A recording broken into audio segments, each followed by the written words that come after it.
Hello, Deus Ex Machina here, the man who is pretty much a manifestation of God, who exists solely to turn a hopeless situation into a happy ending. Alright? Over time, I've gotten very, very near to the truth. Alright? So this channel exists as my attempt to turn a hopeless situation into a happy ending. Alright? Now, ultimately, my video on sexuality, that's at pretty much 11,000 views. Did I include a thumbnail to make it blow up?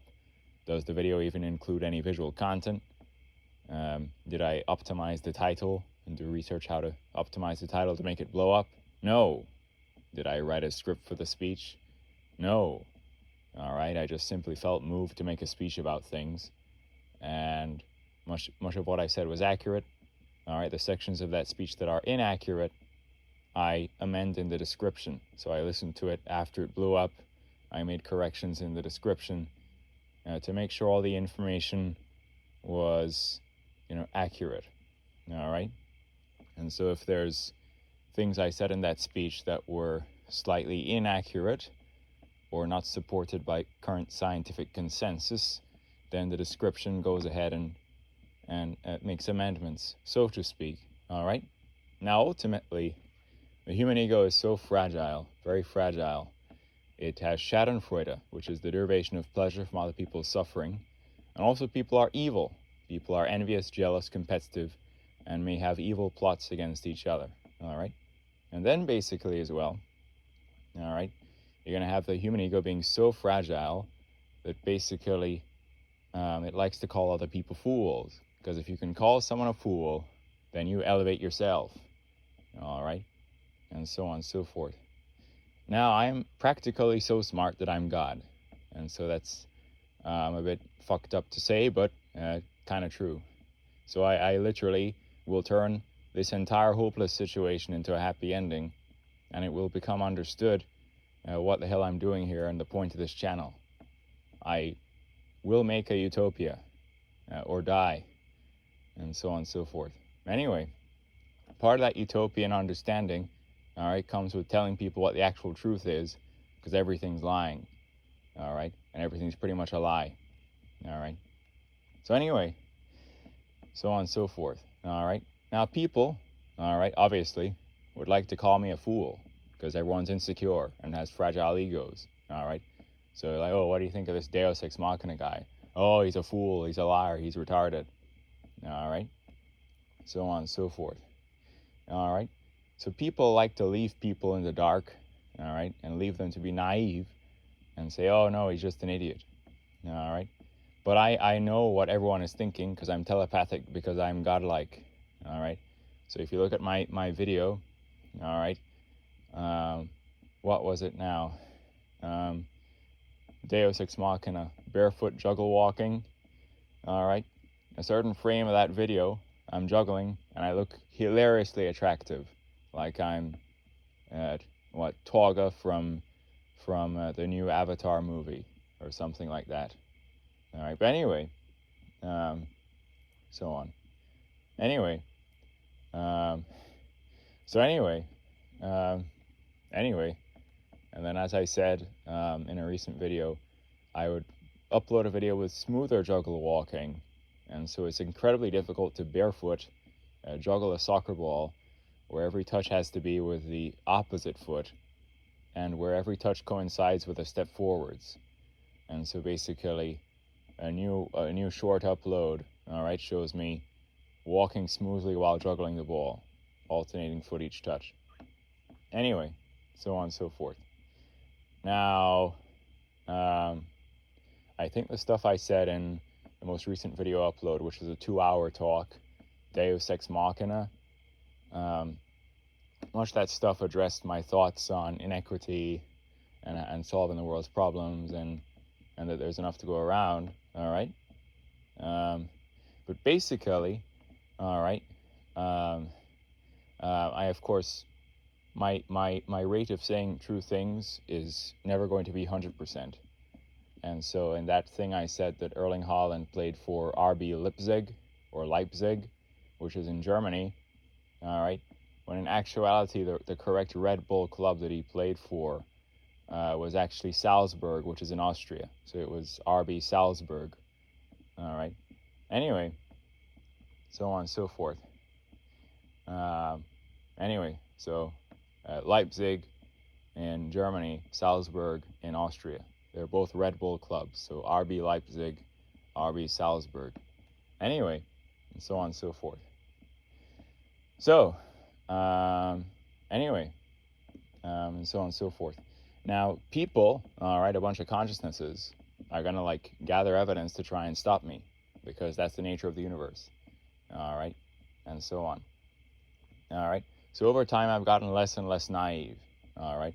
So some people want to call me a fool and then want to leave me in the dark with me being a fool. All right. Because the world's evil. All right. And so on and so forth. But I'm not a fool. I know what everyone's thinking. All right. And so on. And so really, really quickly, all right, I've evolved to do the following. All right. Unfortunately, one of the aspects about being a strong man is male size and male sexual dominance, all right? And so non-benevolent variance due to evolution and natural selection, all right, allows, ultimately variance in human attributes, all right? And so unfortunately, males who can be sort of large or sort of sexually dominant, all right, they'll have a different life than others who are not. All right. And so basically, here's the following truth. All right.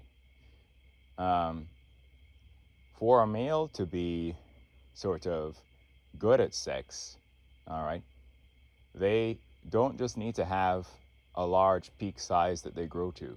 All right.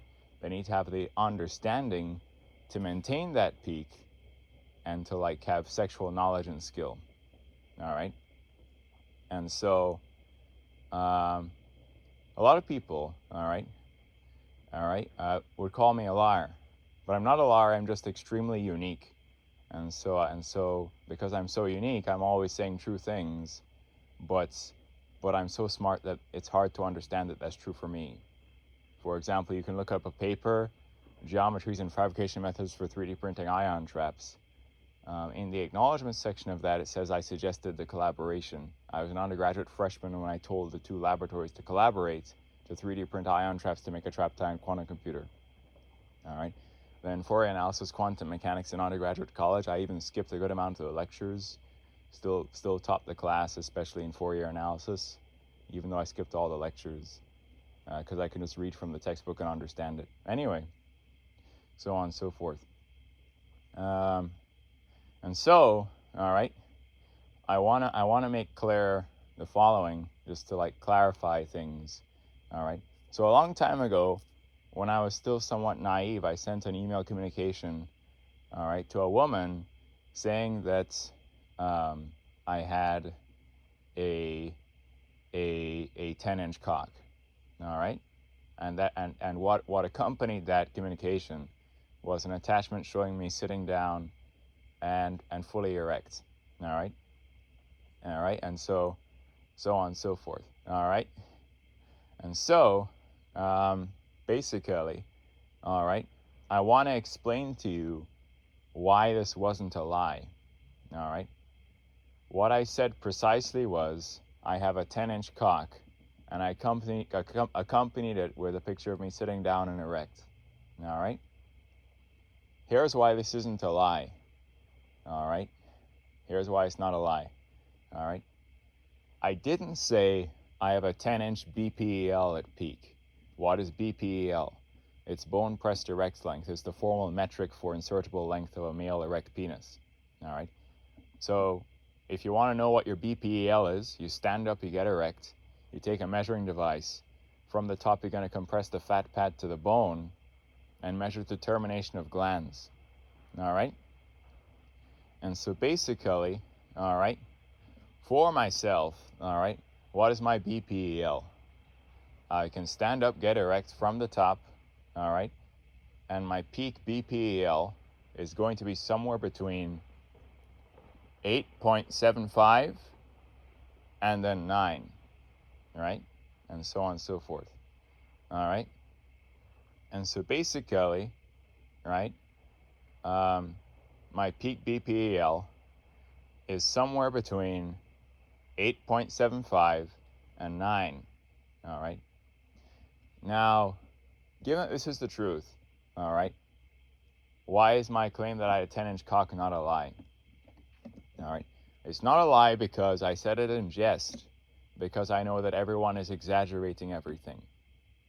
All right. And so, all right, right? And so basically, okay, all right,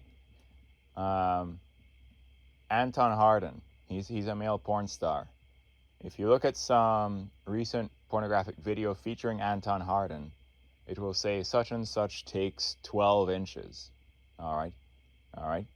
Is Anton Harden at his peak BPEL actually 12 inches? The answer is no, that is false. All right. And so if you ask Grok, which is able to read the whole internet, including people on Reddit and R-measured porn stars who have done detailed frame analysis, because areas of the internet do unexaggerated frame analysis of porn stars, all right, ask Grok the following question. Is Anton Harden really about 5'7", with a peak BPEL probably somewhere in the 8.25 to 8.75 range, with maybe a shaft girth circumference somewhere between 5.75 and 6 inches around, but because he's so short, all right, that size pops against his short stature, all right, and then they exaggerate him to 12 inches or 11 inches. The first word in Grok's response will be yes, or a single bit of information. All right, so what is a single bit of information? Yes, no. All right, and so the first word will give you a single bit of information. It's going to say yes, all right, after reading the whole internet. All right, and so basically, all right, Anton Harden's like 5'7". His peak bone press is somewhere between 8.25 and 8.75 in viewer estimates. He's got maybe 5.75 to 6 inches shaft girth circumference. All right, something like that. He could be slightly wider than he is tall. All right, so like an oval cross section of his dick. All right, and so on. And then, all right, they're going to say 12 inches. All right, and so on and so forth. All right, and so ultimately, all right, I'm way taller than Anton. I am barefoot, compressing the hair on top of my head to the skin, 6 feet 3.5 inches. All right, my peak bone press is somewhere between 8.75 and 9, right? And so I even have a picture, all right, as evidence, obviously that I can't share on YouTube, where I'm performing a bone press direct length measurement, and the glans of my dick is slightly over the 8.75 mark on the measuring device. All right. So what is BPEL, and like why in the hell is that the metric for male size? It's because it defines a male's peak insertable size. Because the male fat pad is going to compress to the bone, all right, during maximal insertion, during intercourse. And so a male's full insertable length includes the shaft that is within the fat pad, all right, at the top, all right, and so on and so forth, all right. And so, all right, so Anton, all right, they say 12 inches, all right, and so my peak bone press, all right, of like 8.75 to 9, somewhere in that range, is probably around the same as Anton, all right, because again, you ask Grok, is Anton between 8.25 and 8.75 in peak BPEL with about 6 inches shaft girth circumference, but he's 5'7", and so they exaggerate that to 12 inches. The first word in Grok's response will be yes, all right, a single bit of information after reading the whole internet, including R-measured porn stars, where people have done frame analysis for porn stars, all right. And so if Anton's getting exaggerated to 12, all right, here's where my message where I said I had a 10-inch cock gets very deep. all right, my peak in BPEL is only between 8.75 and 9, all right? Okay, this is, at least the same as Anton, all right? And so really, okay, when I said at a 10-inch cock, I could have even said 12, all right? And so on and so forth. Realistically, if you're a male porn star and your peak BPEL is like 8.75 or like between 8.75 and 9, the exaggeration that's appropriate for that is at least 11 inches, all right? And because the porn industry exaggerates male penis size, all the girls and everyone gets so confused as to what the fuck actually an inch is, all right? And so on and so forth, all right? So on and so forth. All right, anyway. All right, so anyway. And so on and so forth. Now, anyway.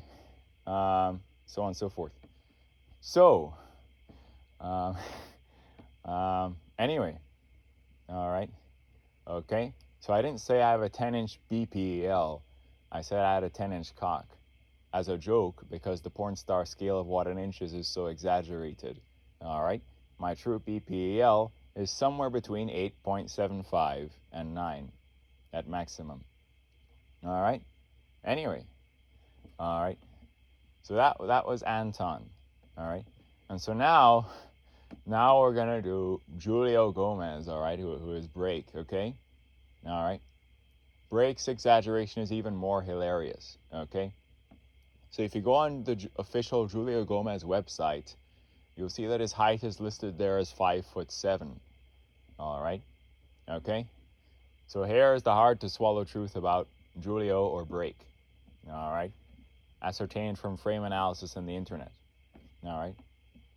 Julio Gomez, or the Break, was really about 5'7", and his peak bone press direct length was up to 9.5. All right. But the shaft that is within the fat pad has been externalized or made visible by way of a ligament release. You can see the sign of that ligament release at the base of his dick, where you see a deformation or a dip, all right, which is basically externalizing or making visible the bulk of the full BPEL. That's what a ligament release is, all right? And so if you look at Break's dick, you're like, what the hell is this dip or deformation at the base of Break's dick where it attaches to his body? That's typically a visual sign of a ligament release. It extends length, all right? So shaft that is within the fat pad and part of your bone press direct length gets sort of externalized or made visible by way of a ligament release. It enhances viewable length, all right? Anyway, all right? And so basically, when you have a ligament release or you see that sort of deformation at the base of the dick, roughly the full BPEL becomes external viewable length, all right? And so that little length inside the fat pad is, all right, made viewable, all right? And so on, all right? So anyway, and so Julio Gomez is really 5'7", peak bone press of like 9.5, but he has natural girth around his shaft of somewhere between 6.5 and 6.7, unpumped, all right? And then his head or glands, the glands or head of his dick, is thinner or smaller than his shaft, all right? And so on, all right? In an exaggerated world, you're gonna see, all right, some porn profile for Julio Gomez. Height, 6 feet tall.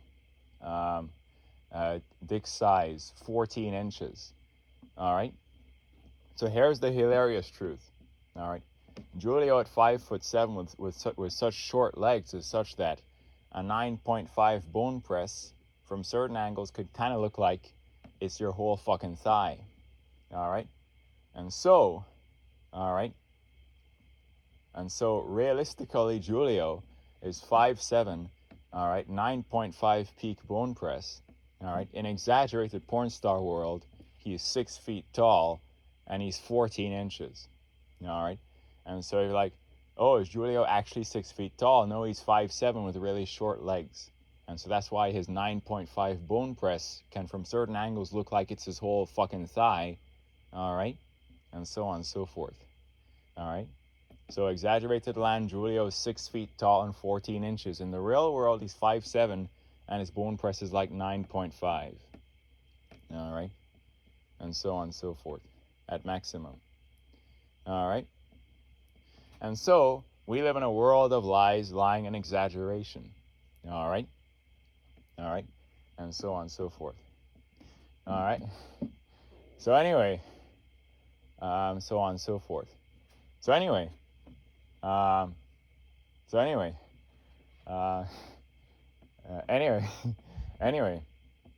so I'm right about everything, and so I'm pretty much God, and so I exist to turn a hopeless situation into a happy ending. And so if you watch the most recent Deus Ex Machina Barefoot Juggle Walking, you can see in a certain frame of that video, I look hilariously sexy and attractive.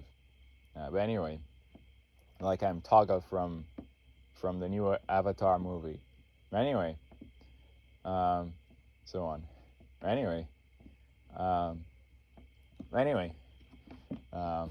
so yeah. Anyway, so on and so forth. Anyway, so yeah. And so anyway, I'm right about like everything. So I'm doing this to like, tell you guys the fucking truth. So on. Anyway, so quickly, all right. So what is my parameterization? All right. So afternoon barefoot height, compressing the hair on top of my head to the skin, 6 feet 3.5 inches. All right. My flaccid hanging size when I'm like not aroused and it's warm and I'm hydrated, maybe like 5.5 inches typically.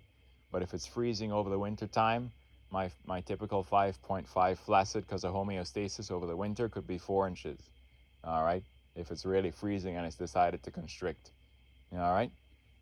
But then in peak insertable bone press erect length, without exaggeration, my peak is between 8.75 and 9.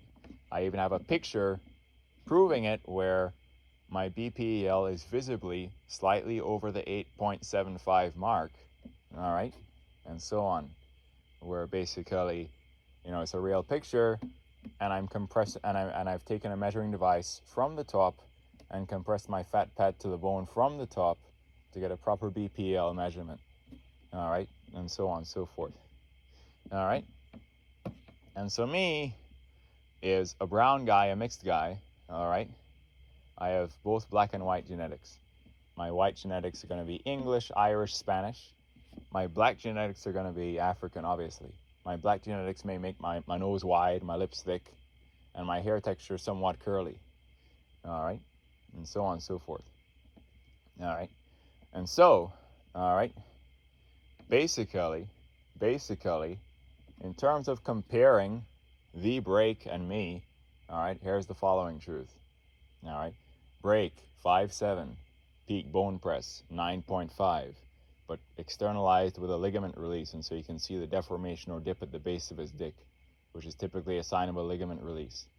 All right, and so break 5'7", peak bone press 9.5, shaft girth 6.5 to 6.7 around. Glands or head of his penis thinner than his shaft. All right. Me, way taller, 6 foot 3.5 inches in height, barefoot.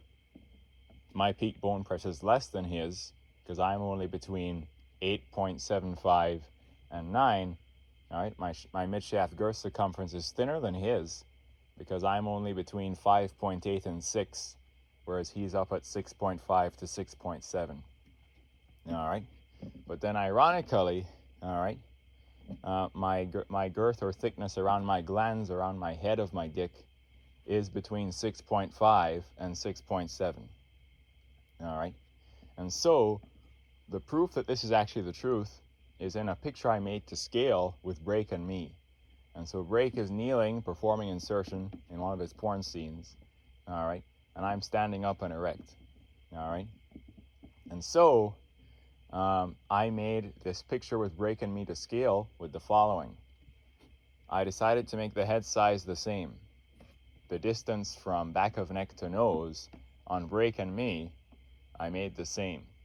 All right. the width of the thigh that is nearest to the camera on break and me, I made the same. All right. Now, making thigh width the same and head size the same when he's 5'7" and I'm 6'3.5" could be flawed. I could have a larger head, all right, because I'm taller. I could have slightly thicker thighs because I'm a taller person, all right? But humbly, all right, the width of the thigh that's nearest to the camera on break and I is the same. And then the head size defined by length from back and neck to nose on break and I in that image is the same, all right? And so if you analyze that image in terms of the lengths of our dicks, you'll find that the lengths of our dicks are actually identical, all right? If you analyze that image in terms of the girth of the shaft, you'll find that my shaft is only slightly thinner than Break's, who was pretty much the thickest male performer, all right? Ironically, then Break had a small head, or glans, all right, whereas I have a very large glans, 6.5 to 6.7 around the glans, all right? And so from that image, you can ascertain that Break and I have similar lengths, but I have a slightly thinner shaft than he does because he was the thickest, all right? And then, all right, I have a very thick glans, and the thickness around my glans or head of my dick is the same girth as Break's shaft, all right? All right? And so this is all the truth. And the image to scale with me and Break shows that this is the truth. The image from the top where my BPEL is visibly slightly over 8.75 also shows that my claims are all the truth, all right? And so on and so forth, all right? And so I may be misunderstood when I said, all right, I have a 10-inch cock, all right? Why is this not a lie? Again, I didn't say I have a 10-inch BPEL. That would have been a lie. I said I had a 10-inch cock as a joke because I understood that the pornographic scale exaggerates things nuttily, all right? Julio 5'7", 9.5 bone press, 6 foot, 14 inches in exaggerated porn star land. Anton, maybe 5'7", bone press somewhere between 8.25 and 8.75. Video says 12 inches, all right? Myself is taller, 6'3.5", peak bone press between 8.75 and 9. I said as a joke, all right, not that I have a 10-inch BPEL, which would have been a lie, that I have a 10-inch cock, all right?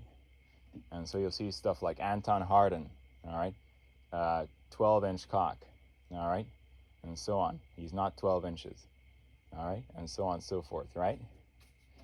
And so, realistically, again, if Anton's bone press is somewhere between 8.25 and 8.75, and they're saying 12 inches for him, all right, as a porn star, if my peak bone press is somewhere between 8.75 and 9, I could have even said I had a 12-inch cock, all right, and so on and so forth, all right, and this, that, and the other, all right. Now, the first time, well, actually, the second time I ever had sex in my life, I was 24, the woman involved was 35, right? And she was sexually experienced and flat on top of the board, but she had a huge ass, all right? And then, basically, this very first time I had intercourse with her, after conclusion, we're sitting down on the couch, and I said, how many times did you orgasm? Her consciousness said to me, I don't know, it was like 4 times and my legs were shaking, maybe twice on the floor and twice on the couch. And I thought this was a decent performance. It was my second time having sex, all right? But in this early experience in intercourse and sex, I was sexually naive. I didn't understand how to maintain my peak size, what the fuck was going on, and so on. And so, at this stage of my evolution, all right, when I was sitting down doing nothing, and she was bouncing on me, screaming, excited, looking at me with wide eyes and stopping and having a leg-shaking orgasm, all right? In this early stage of my evolution, all right, I was most able to maintain my peak size when I was sitting down doing nothing, all right, and so on and so forth, all right? In my present stage of evolution, I can maintain my peak size sitting down, standing up, exerting myself, all right, doesn't matter, all right? And so on. I've evolved to learn all the things that need to be involved with maintaining your peak size to be sexually performant, all right? and so on and so forth. And so on and so forth. And so basically, this whole thing is an ironic story. So free will is like this open question, and so on and so forth. And so basically, all right, after progressing and understanding how to maintain my peak size without reduction, all right, and even taking standing pictures, and then I get a standing picture where I look pretty close to Julio, all right. After all that progress, here's what the universe does to me. I get horribly sick. I get a really bad high fever, and I get a really bad virus. All right. So, how does a high fever and a virus give you erectile dysfunction? All right. A high fever in your system kills your hydration level. It kills your sperm count. All right. In general, if you're sick, you're going to be low energy and low libido. All right. And so on and so forth. Right. And so basically, all right. Basically, I end up, all right, because I'm pure, all right, I'm on a tight schedule, all right. The woman I'm involved, the woman I would like to see is also on a tight schedule, and we have a limited window of opportunity in which we can see each other, right? And so basically,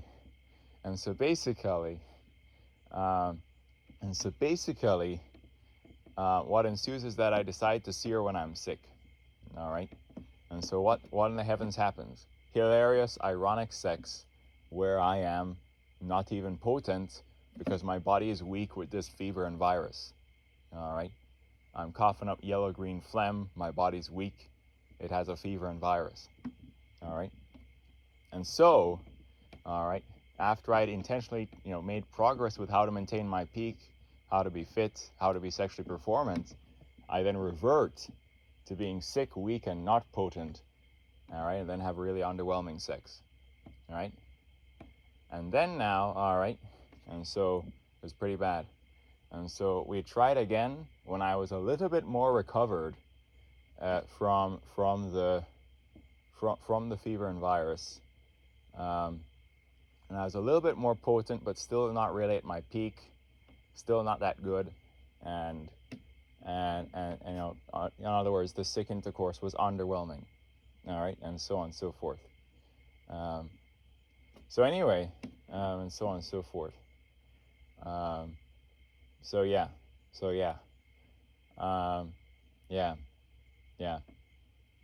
Yes. So anyway, I think I said in one of my recent videos that I challenge any woman to prove I'm not a liar, and I challenge them to intercourse and guarantee multiple orgasms, and also guarantee that I will maintain my peak size. And so I think that video got over 200 views and got like 3 likes, all right, and so on and so forth. And then basically, this is still the challenge where,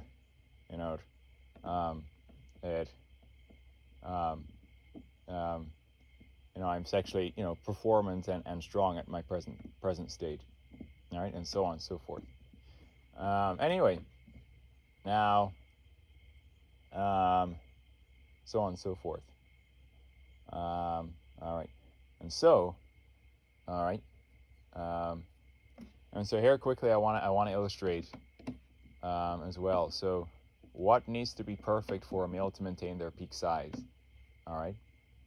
You need to be like not hungry, all right?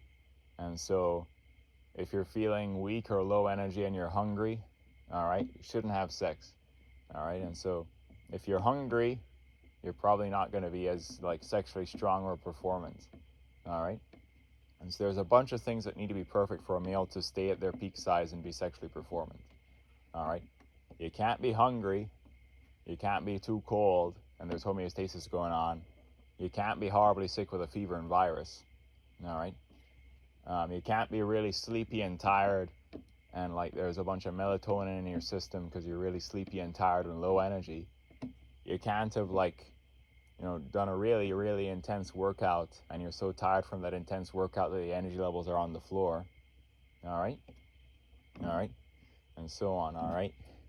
And so further, here's what needs to be strong in the male body to maintain the peak size: leg strength, core strength, cardiovascular strength, pelvic floor. All right, what is the pelvic floor? Muscles that help with blood trappage, that engorges the male penis when erect. All right, your pelvic floor is strong. You'll have strong erections when you're standing. Pelvic floor can be improved with Kegel exercises, but also general leg and core strength, impacts pelvic floor as well. All right, and so on and so forth. Anyway, and so on. All right, and so in my present state, I guarantee, all right, that I can basically achieve and maintain my peak erect size, maintain it for a while without premature ejaculation, and I guarantee multiple orgasms. All right? And so the picture, again, that proves all this is true is myself and Brick to scale, and we look highly comparable. All right? And so basically, again, all right, head size is roughly the same. Width of the thigh nearest the camera is the same.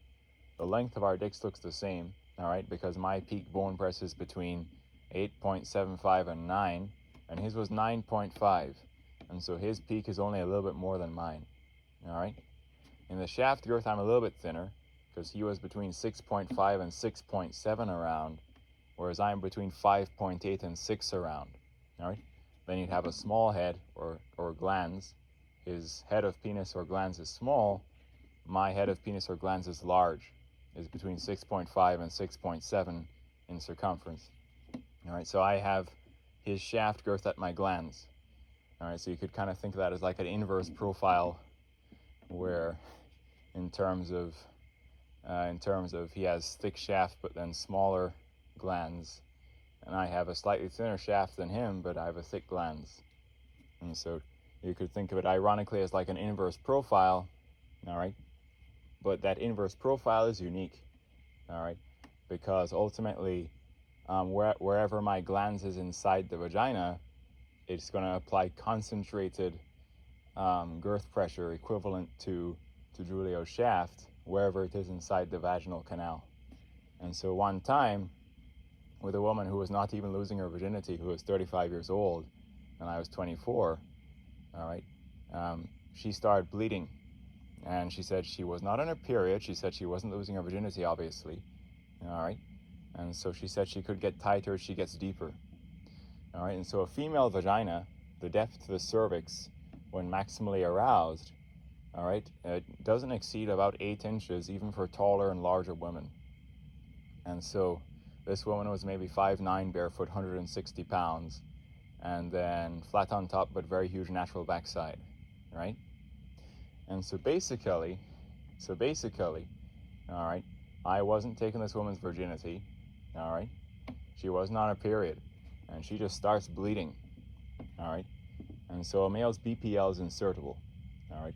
And so I have a peak between 8.75 and 9 inches of insertable length, which is gonna hit the cervix of any woman, pretty much, all right? Then my shaft girth is like 6 inches around, but my glans is up to 6.7 around, all right? And so when she says, oh, she gets tighter, she gets deeper, all right? When I basically fill to cervix, and then I also have a very thick glans, I cause some internal tear, she starts bleeding, all right? And so on and so forth. And she gave me a high five because I made her start bleeding, and she said that her vagina would heal and be better after that, all right? And so on. And this is a true story. And she was 35 years old and sexually experienced. She was not losing her virginity. And so the blood was unique because my size is unique. And so the picture where I look comparable to Julio is real. And so I'm extraordinarily close to Julio. And so in that image, you can see our lengths are nearly the same or pretty much the same. All right, but I have a slightly thinner shaft. All right, then he has a small, again, glans or head of penis, whereas I have a very large glans or head of penis. All right. And so basically, all right, my glans girth equals his shaft girth, right? And so you're getting, something that's highly comparable to sex with break when you have sex with me. Hence, she even started bleeding without even losing her virginity, because I tore through something that, had never been torn before by any other guy, and so on and so forth. Anyway, so on and so forth. Anyway, so anyway, yes. So anyway, so on. So anyway, so anyway, so anyway, yes. So anyway, yes. So anyway, God is not benevolent. It just allows variance. And so evolution, mutation, natural selection, they're just going to be variants. All right. So anyway, so there's also this whole stereotype about black guys are more endowed, right? Why is that true? All right. And so I correct this in the description of the on sexuality video, because I made this unsupported conjecture that sort of temperature, all right, in hotter conditions in Africa is such that there was superior blood flow to the genitalia during puberty, enabling the evolution over generations of larger penis size. But that conjecture doesn't have much scientific support. The more scientifically accepted theory is called the life history theory, where in sub-Saharan Africa you have high pathogen exposure and mortality, and that ends up leading to a sort of fast reproductive strategy. And in a fast reproductive strategy,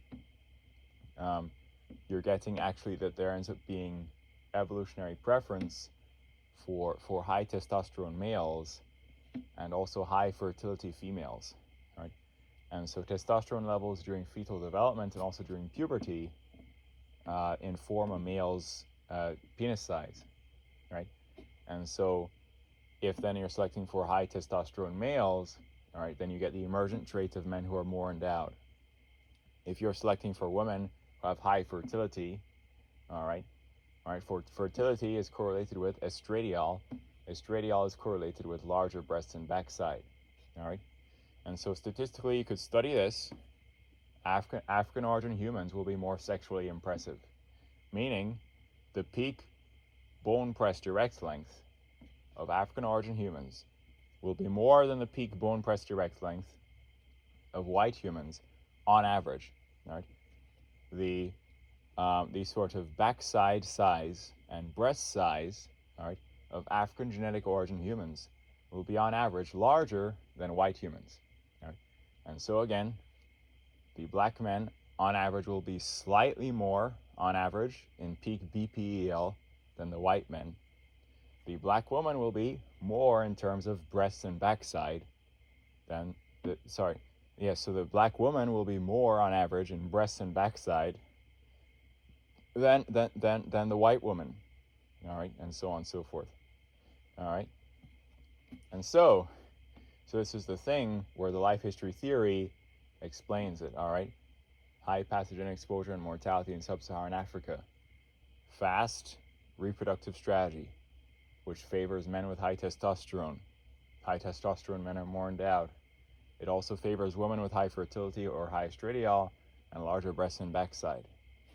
Over generations, you simulate this, you get emergent trait of men who are more endowed and women who are larger in terms of natural breasts and backside, who are African origin humans.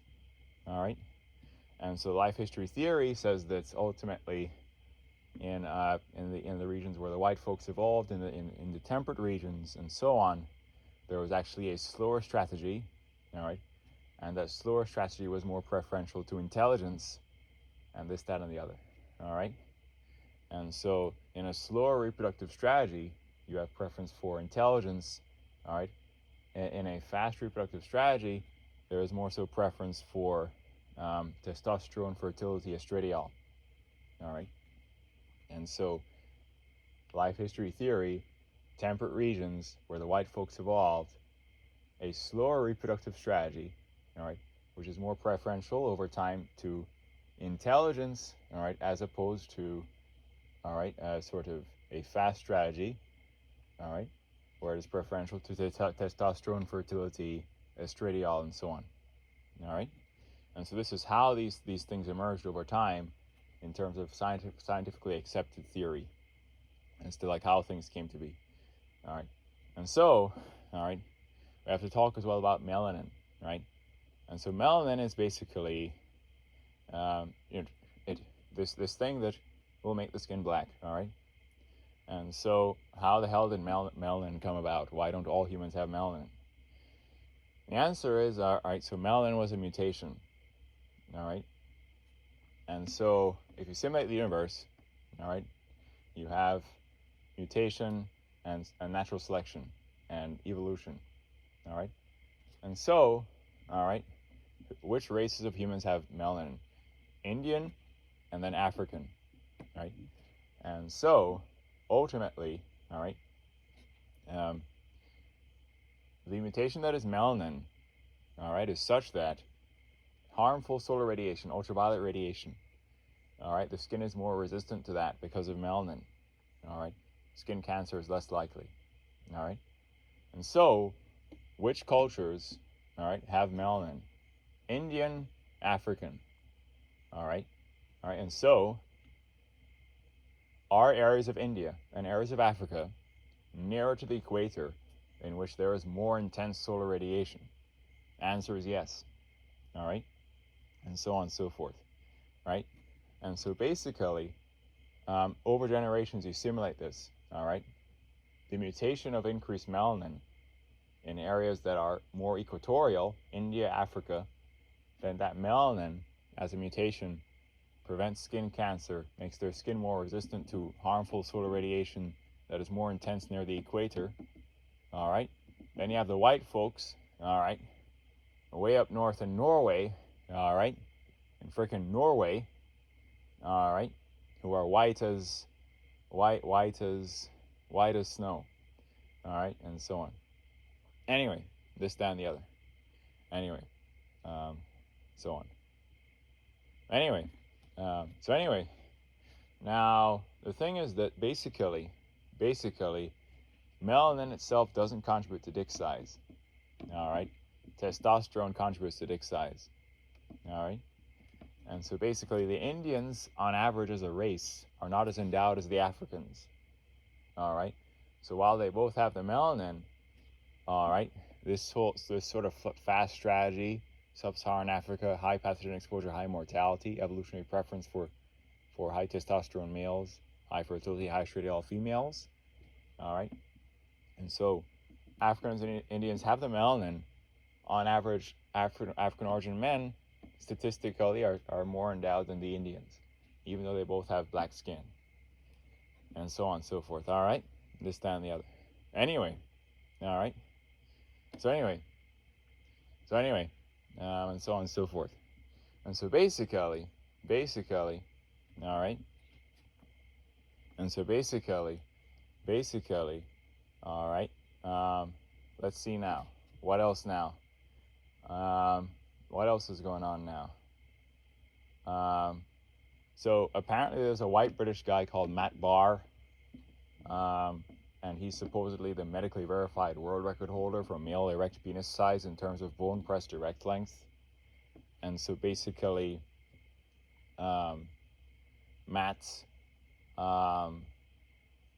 apparently has a peak bone press of which is larger than larger than Julio Gomez, who was really maybe 5'7", with a 9.5 bone press, but would get exaggerated to 14 inches.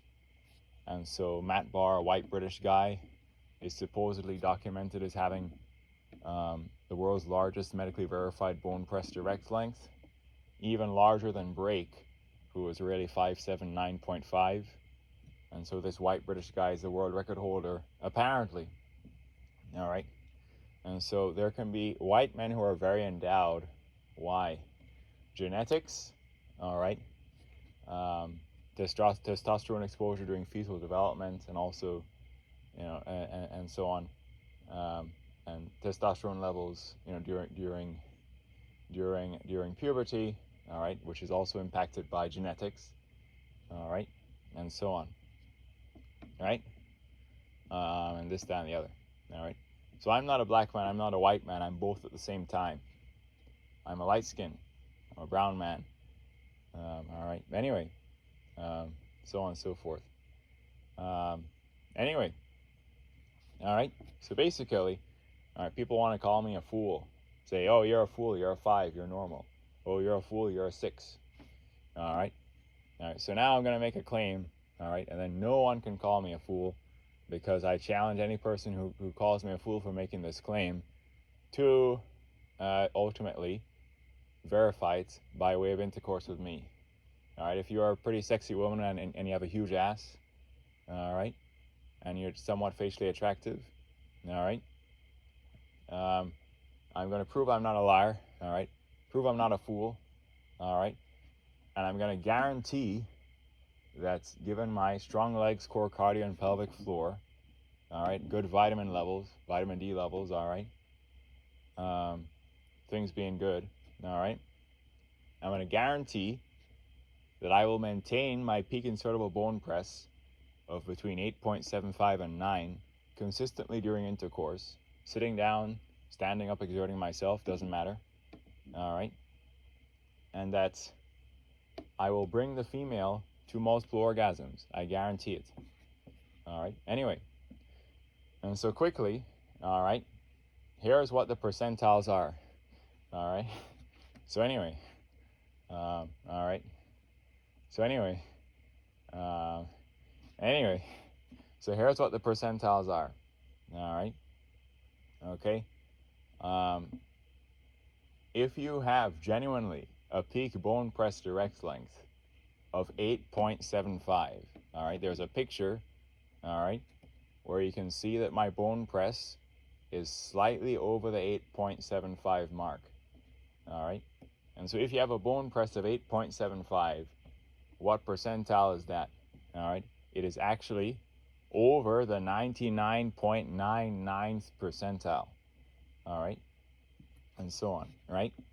And so me, all right, as a male human, is as rare as 1 in 10,000 male humans, all right. So imagine this, all right, you get 10,000 male humans, all right, and they're all smaller than me, all right. I am 1 in 10,000, all right. And so my peak size is 1 in 10,000, all right. And so basically, all right, those 10,000 guys, all right, that are smaller than me, all right, still deserve happiness and a woman and a partner and a wife and love, all right, and so on and so forth, right? But I am as rare as 1 in 10,000, 8.75 bone press over the 99.99th percentile, all right, and so on, okay? Anyway, and so on and so forth. So anyway, all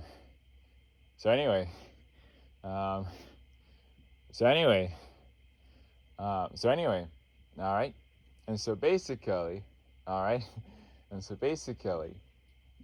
all right, and then I believe that my mid-shaft girth circumference between 5.8 and 6 inches, all right, or like 6 inches around, isn't as high as the 99.99th or whatever percentile, but still over the 99th percentile, all right? And so basically, my peak insertable length in bone press is 99.99th percentile or more, and like 1 in 10,000 guys.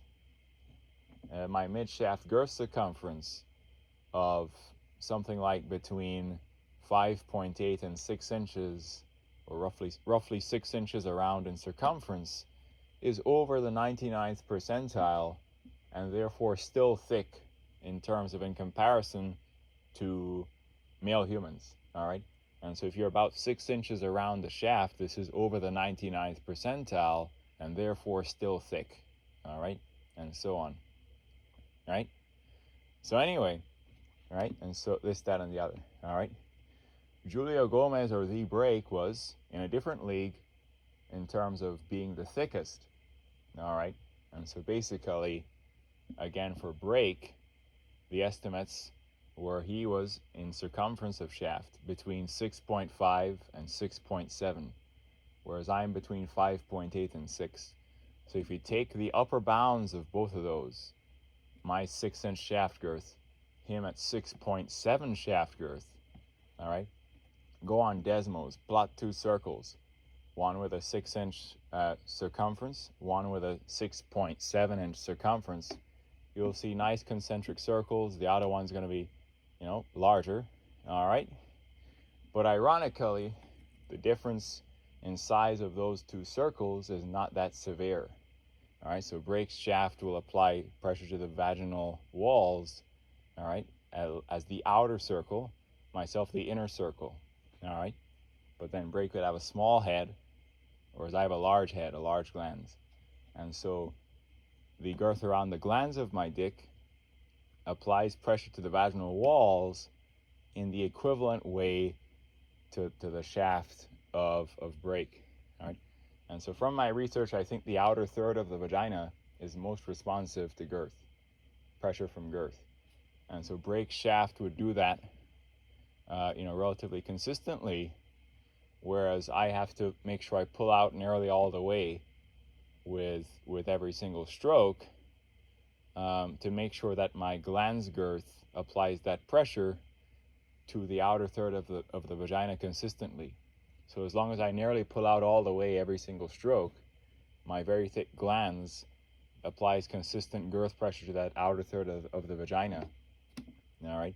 So I actually equal Break's girth at my head, and so on and so forth. All right. Anyway, and this, that, and the other. All right, this, that, and the other. Anyway, and so on and so forth. Anyway, yes. So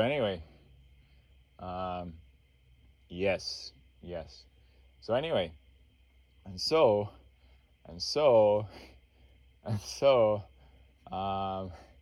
let's see now. What else now? Anyway, so let's see now. What else now? Yes.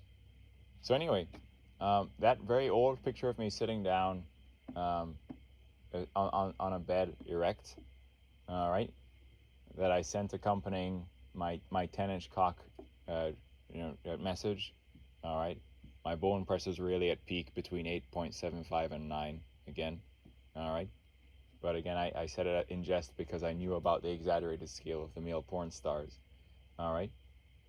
And so that image, I found a frame of Mandingo, and interestingly, it's a scene with Mandingo and Abigail Johnson. By Mandingo, I mean Fred. All right, and so there's a guy called Mandingo. He would also be called Fred. All right, and so I think as well he was maybe 5'7", right? And so the frame analysis estimates for the parameterization of Mandingo, or Fred's dick, was a peak BPEL of approximately 9 inches, all right, and maybe a mid-shaft girth circumference of approximately 6 inches, all right. And so you say for Fred that he was roughly a 9/6 in terms of peak BPEL by mid-shaft girth circumference, all right. Ironically, I'm pretty much also a 9x6, all right, because I've measured my BPEL at peak is between 8.75 and 9, all right, so that's approximately 9. And there's a real picture where my glans is slightly over the 8.75 mark, all right, where I'm performing a bone press as evidence, all right, without parallax, all right. And so I have the same sort of peak bone press as Mandingo or Fred, all right. And then I definitely know for a fact that my mid-shaft girth circumference is between 5.8 and 6, or roughly 6 inches around. And then so might have been the estimate for Fred as well, and so on. And so in terms of peak BPEL, and midshaft girth circumference, the Mandingo or Fred, who did total domination Mandingo massacre, was really 9x6, and then myself, who's taller than him, all right, is also pretty much 9x6, all right. But then I interestingly have a very thick head or glans, which gets up to between 6.5 and 6.7. And so with me, you're getting about the same length and shaft girth as Mandingo, but I potentially have a thicker head. That's like 6.5, 6.7 girth, and so on. All right, this, that, and the other. All right, this, that, and the other. All right. So yeah. So anyway. So yeah, and so there's like a frame with Mandingo or Fred and Abigail Johnson, and then there's the picture of me sitting down and erect. And I used the span of knuckles, the width of knuckles, on one of Mandingo's hands, and the width of the knuckles on one of my hands as a scaling reference. And so, with that as a scaling reference for my picture taken, where I'm sitting down and erect, and then Mandingo sitting down and erect with Abigail Johnson, all right, the lengths and girths of Mandingo and myself appear pretty much identical, because we're both roughly 9x6, BPEL by shaft girth. I simply just have 6.5 to 6.7 around my glans, around my head, all right, and so on. This, that, and the other, all right? Anyway, so yeah, yes. So anyway, and so I'm not a liar. I'm as enlightened as God, and I exist to turn a hopeless situation into a happy ending. All right, and so there's new porn videos coming out where they're like saying, where like some husband is having his wife have sex with some endowed black male. And so there are certain pornographic websites where they're doing this new type of porn where some husband is watching his wife have sex with a more endowed black male. All right? And so everything's kind of a joke. It's all just kind of turned into a joke. But anyway, and so there's like something where some wife is having sex with a more endowed black guy, and then the husband is like holding the wife's hand while it's happening and like watching. Anyway, so everything's just kind of a joke now, but I want to turn a hopeless situation into a happy ending. Anyway, yeah. So anyway, I'm not a fool. I've evolved to learn how to maintain my peak size, and I challenge any woman that I can demonstrate that. In my naivety or in my purity, I recently engaged with a woman when I was sick and not potent. All right, but Christianity evolved to say in sickness and in health.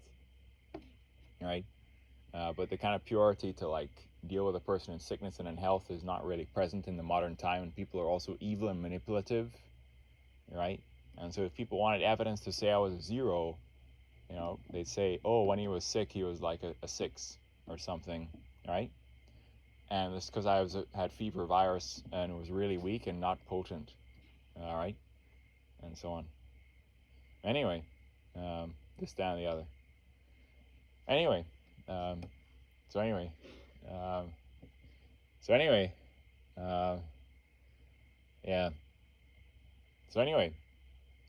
I'm not a liar. I'm just a genius, and which is why I don't care about anything. But anyway, and so on. But anyway,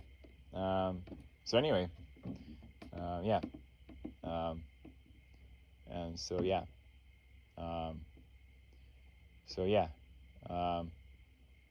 So I said, okay, I have a 10-inch cock and some communication, all right, and then basically, I think peak bone press of 8.75, you're going to exaggerate that to at least 11 inches actually, if you're a porn star.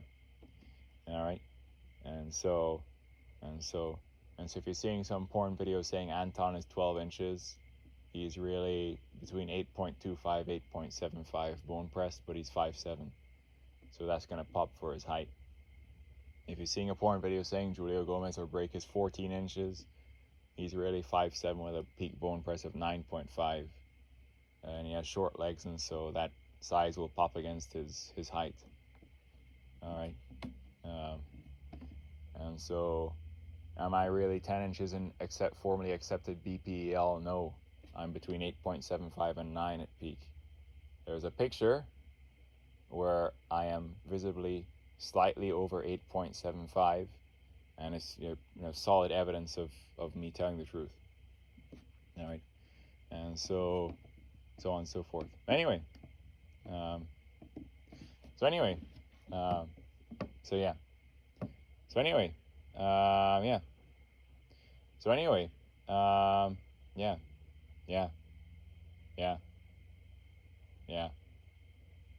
yeah. So anyway, now, anyway, so yeah.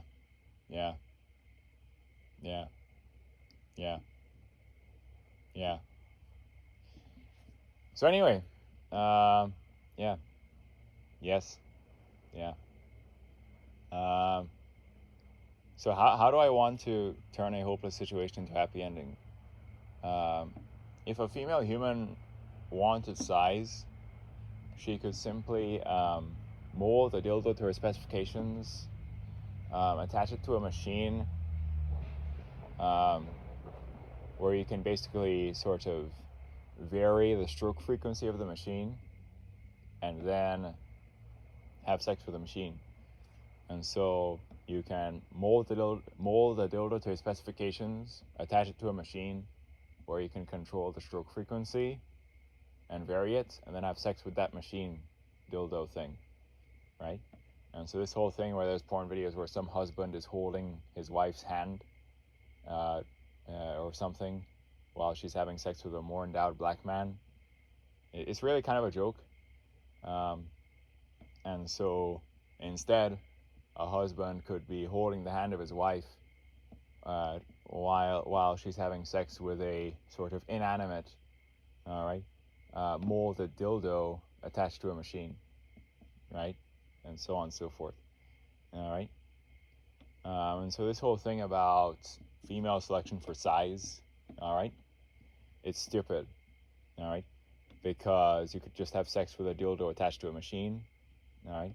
And so let's say there's some guy who is the average peak erect size in America, who's like a 5.6 bone press at peak, all right. That guy could have a partner, right? A partner, right? And then basically, let's say set up a dildo, set up a machine, right?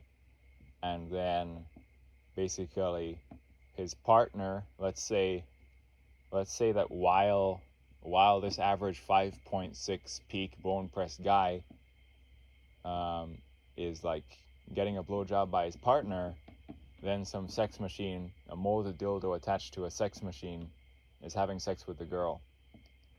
And so let's say average size guy could arrange up some like molded dildo sex machine where he can program and vary the stroke frequency, and his girlfriend's having sex with a sex machine while she's giving him a blowjob with for his average size dick. All right, but then that dildo sex machine is giving the girlfriend like larger size than the boyfriend can. All right, and so on. This is the ideas I'm coming up with for turning a hopeless situation into a happy ending, because I think everything's gone retarded and everyone's just rotten. Anyway, so yeah. So anyway, so yeah, so yes, so anyway, so yes, So anyway, and so because I'm telepathic, I know that brains are wanting me out of envy to be a liar and to be 5 inches or to be 6 inches. And so I'm so smart that I'm God and I'm telepathic and I already know that brains are thinking that. And so indeed, in early experiences in intercourse, when I was naive, didn't know how to maintain my peak consistently, at times I wasn't always at my peak. All right, indeed, when I was sick with a fever and virus and not potent, I was not at my peak. Indeed, however, with my current knowledge, strong legs, core, cardio, pelvic floor, strong vitamin levels, sexual knowledge, and so on, I am making the claim, and then a female can test me to verify that I'm not a liar, that I'm able to maintain my peak erect size of between 8.75 and 9 inches bone pressed consistently without premature ejaculation, that I will guarantee multiple orgasms for the female involved, and then a moderately thick, about 6-inch shaft girth, with an even thicker 6.5 to 6.7 head girth. And I guarantee that I will maintain that impressive size and bring the woman to multiple orgasms. All right, and so on. I've learned how to maintain my maximum size, and this, that, and the other. All right. Anyway, so on. And in fact, I'm going to make the following claim. All right.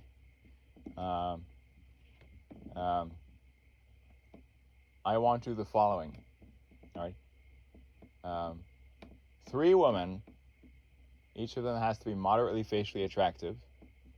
Each of them has to have a very huge backside. Are to line up, face down, ass up in a line. And the code is the following. I have sex with the first one. And once the first one reaches orgasm, she is to give me a visual sign, which is a thumbs up. And then that is the sign for me to move on to the next one, the second one. And then I do the same for the second one, she gives me a thumbs up. And the third one, she gives me a thumbs up.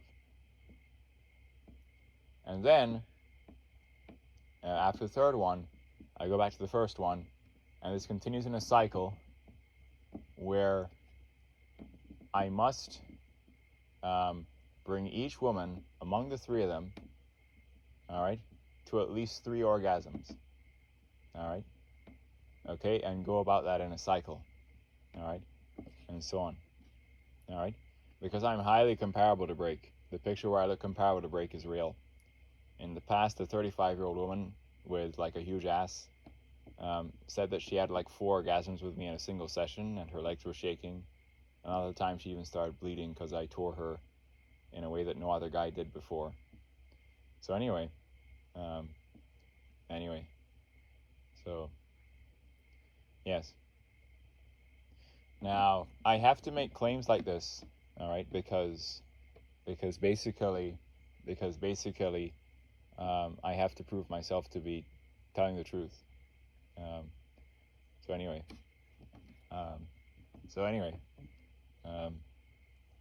But ultimately, I'm not a silly man who wants multiple women.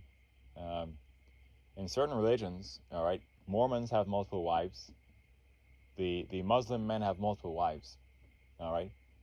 But there's 8 billion humans, right? And so, and so, and so, and so, and so, and so, and so, and so, and so, okay, and so there's 8 billion, and so there's 8 billion humans, and so it's roughly evenly split between men and women, and so basically,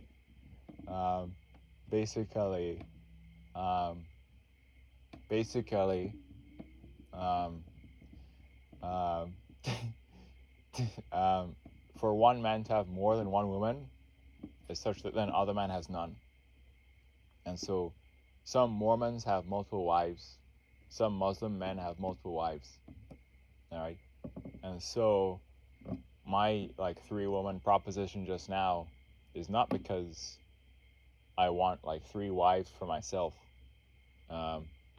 It's a demonstration of, myself proving myself and so on. But anyway, but really, if a man's only value is his dick, you could just have a dildo mold, attach it to a sex machine, and have sex with a machine. All right, and so really,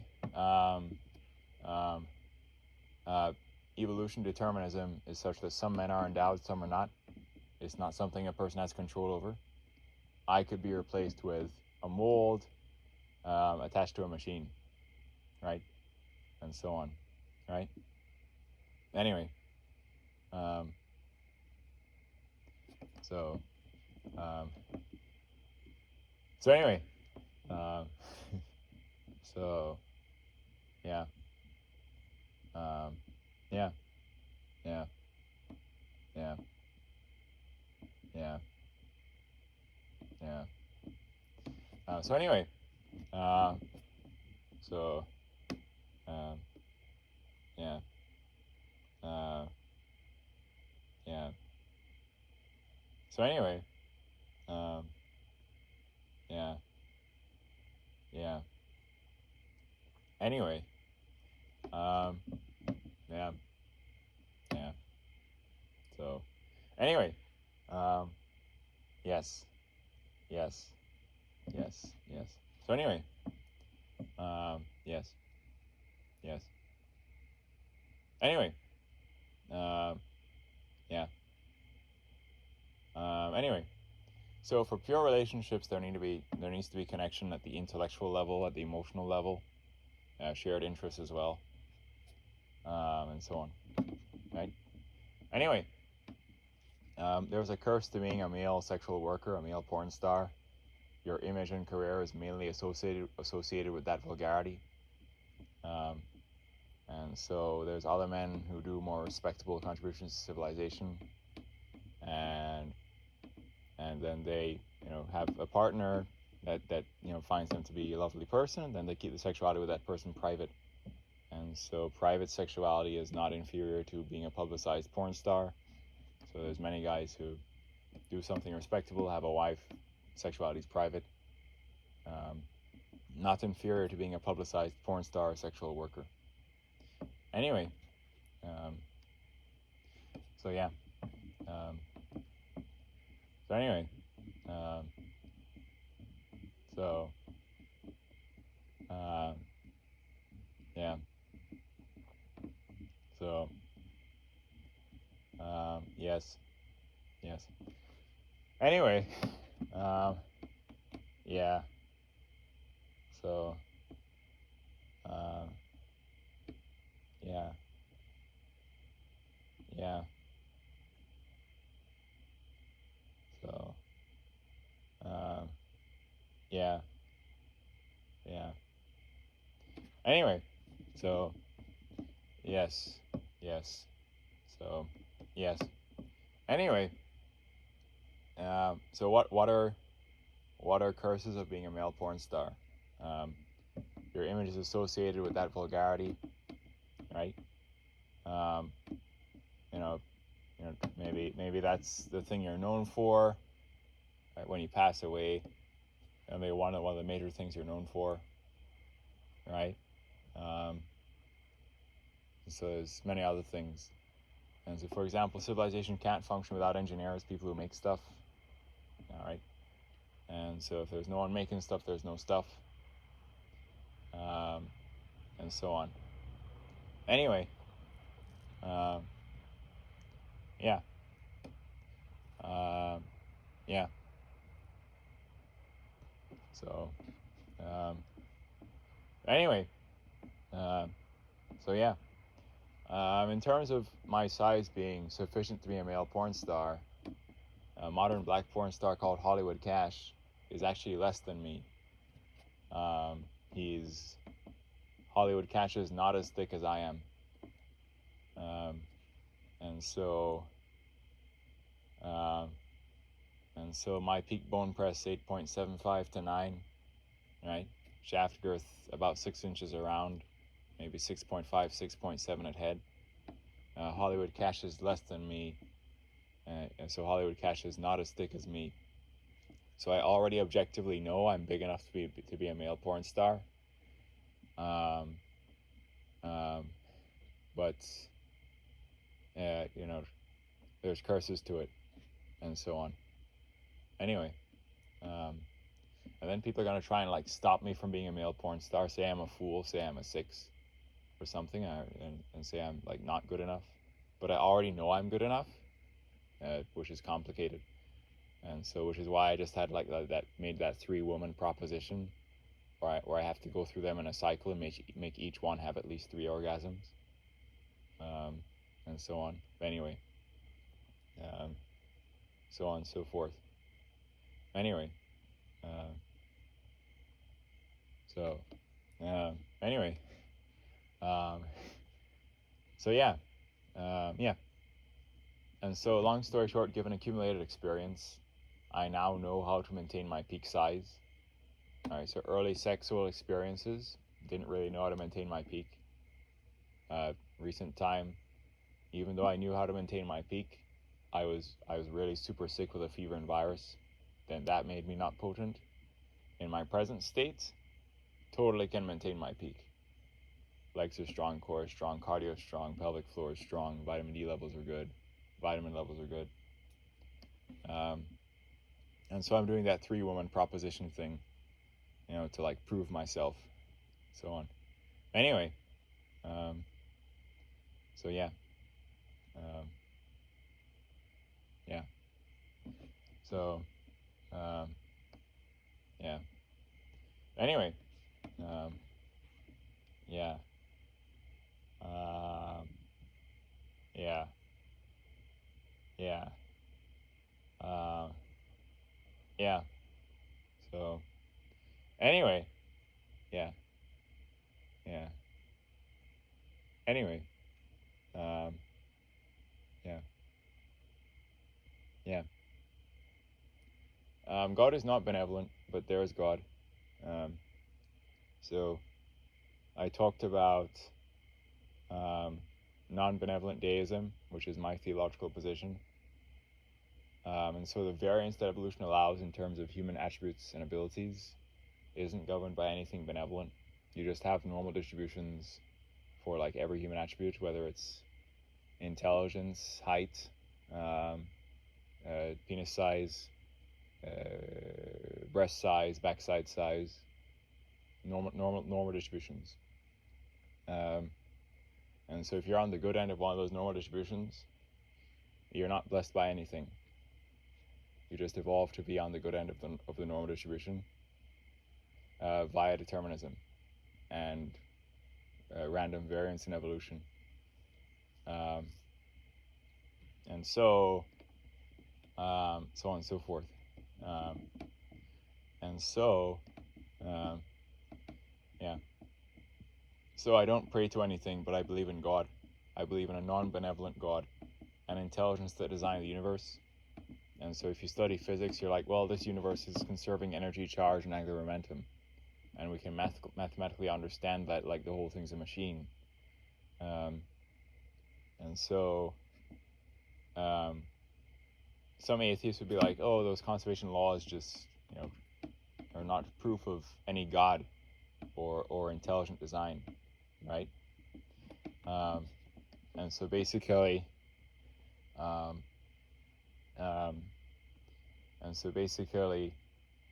my position is that those conservation laws, energy, charge, angular momentum, right, were instantiated or constructed by God, all right?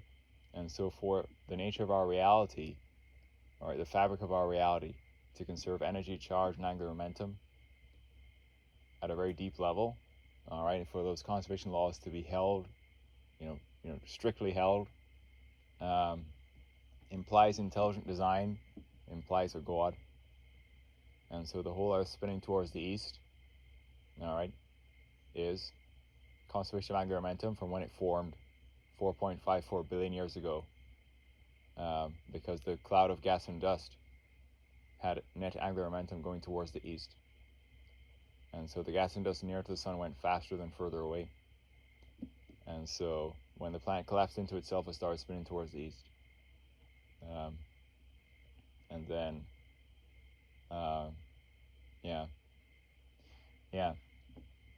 and then, and so the whole planet spins towards the east because of conservation of angular momentum. But if you watch a figure skater spinning, let's say her mass is dispersed, spread far away from the central skate on the ice, she's like bent over, and then one leg is outstretched. Her moment of inertia is high. When she stands straight up and brings her leg back in, she's reducing moment of inertia, and then basically she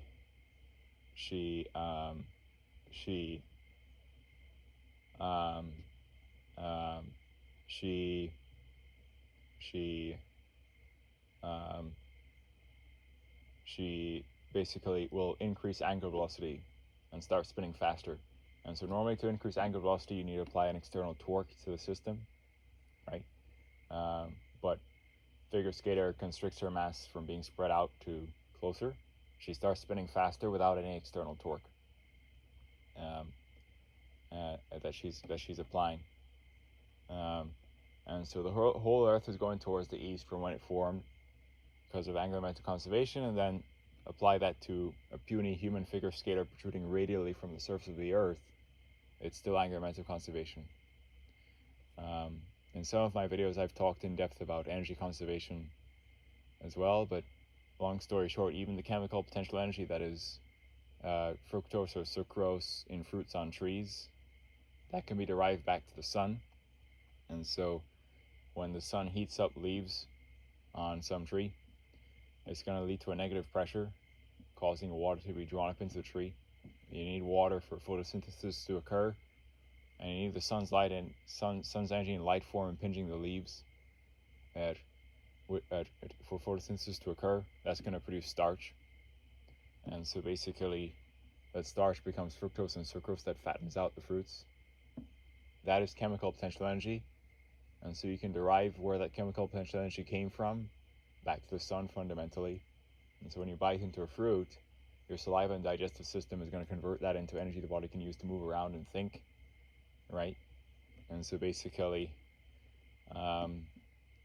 if your body has energy, right, all right, let's say you raise your forearm because you're constricting your bicep, right? Then basically, your bicep has energy to do work on the forearm, right? Because you're a human who has been breathing oxygen, eating carbohydrates, eating fruits and sugars, eating protein to build muscle structure, all right?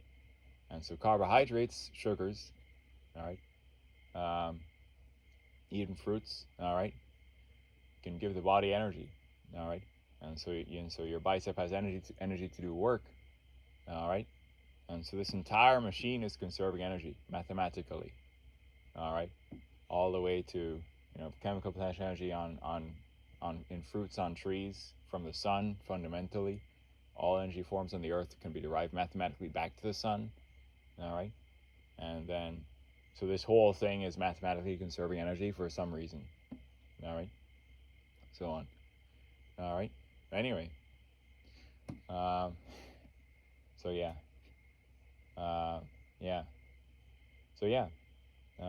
And so basically, yeah.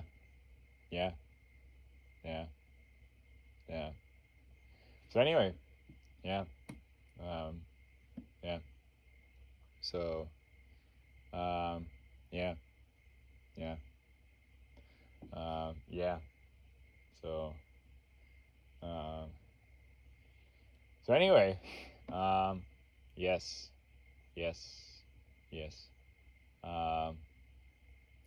So,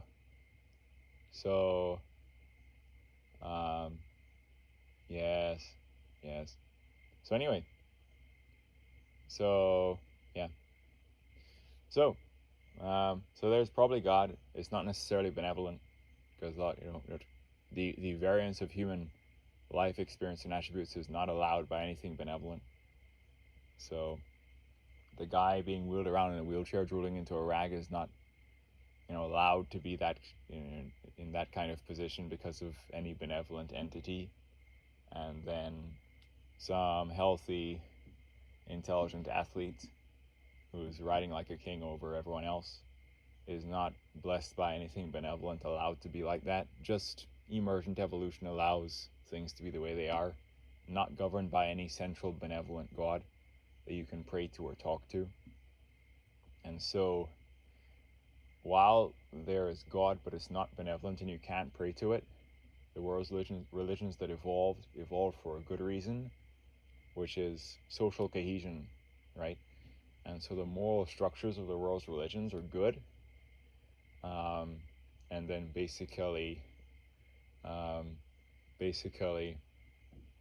yeah, and then basically, uh, um, uh, and then basically, um, yes, yes, and then basically, what else now? Um, what else now? Um, yes. What else now? Um, um, yes. Um, let's see.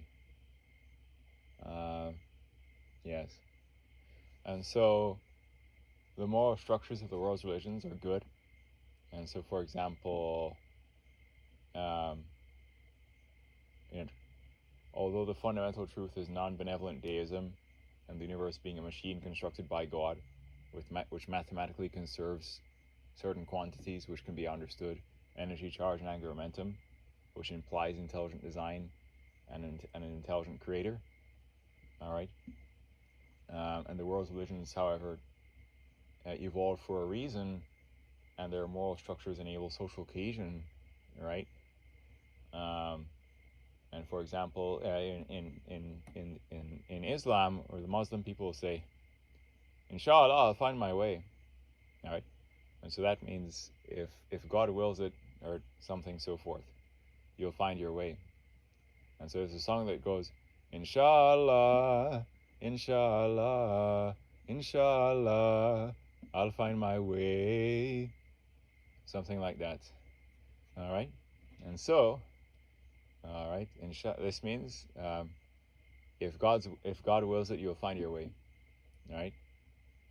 Um, and so, interestingly, what's happened is that different cultures have evolved religions, uh, each coming with a delusion in some kind of benevolent God, each coming as well with a moral structure as to how things should be.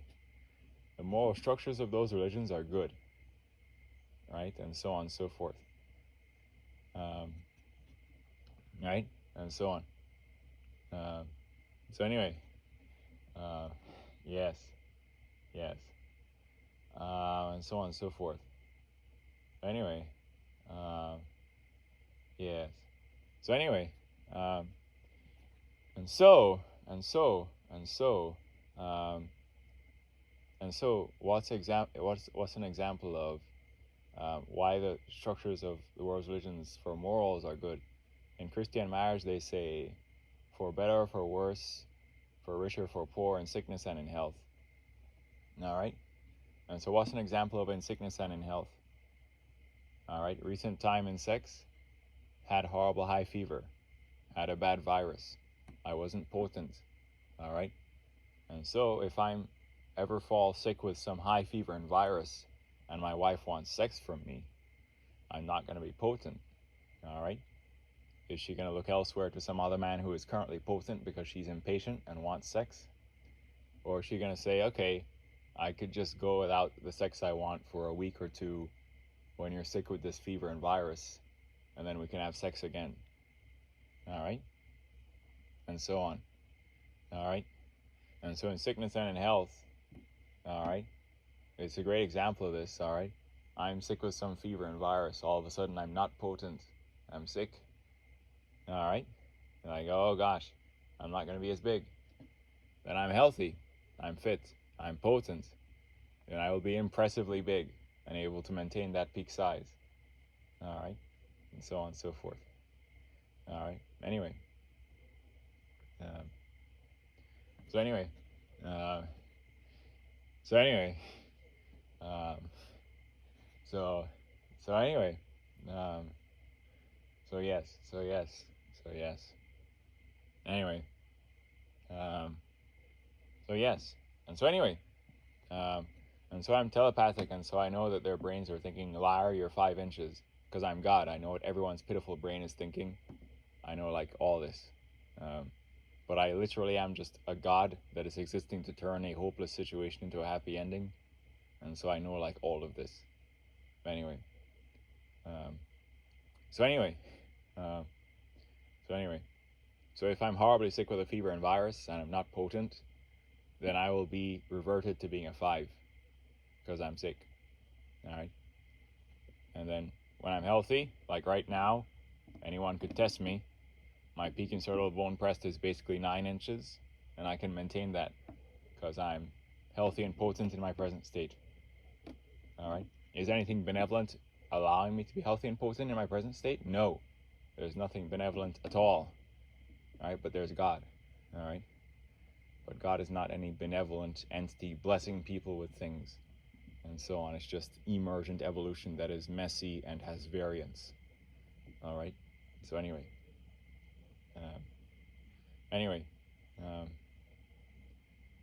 So anyway, yes.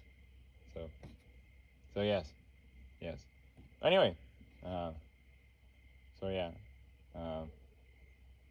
Yes. Anyway,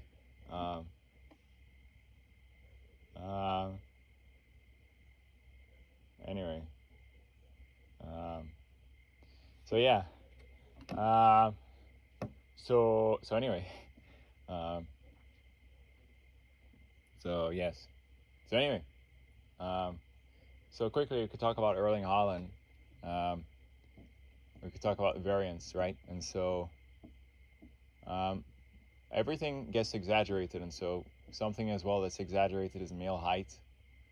And so my afternoon barefoot height, compressing the hair on top of my head to the skin, is 6 feet 3.5 inches.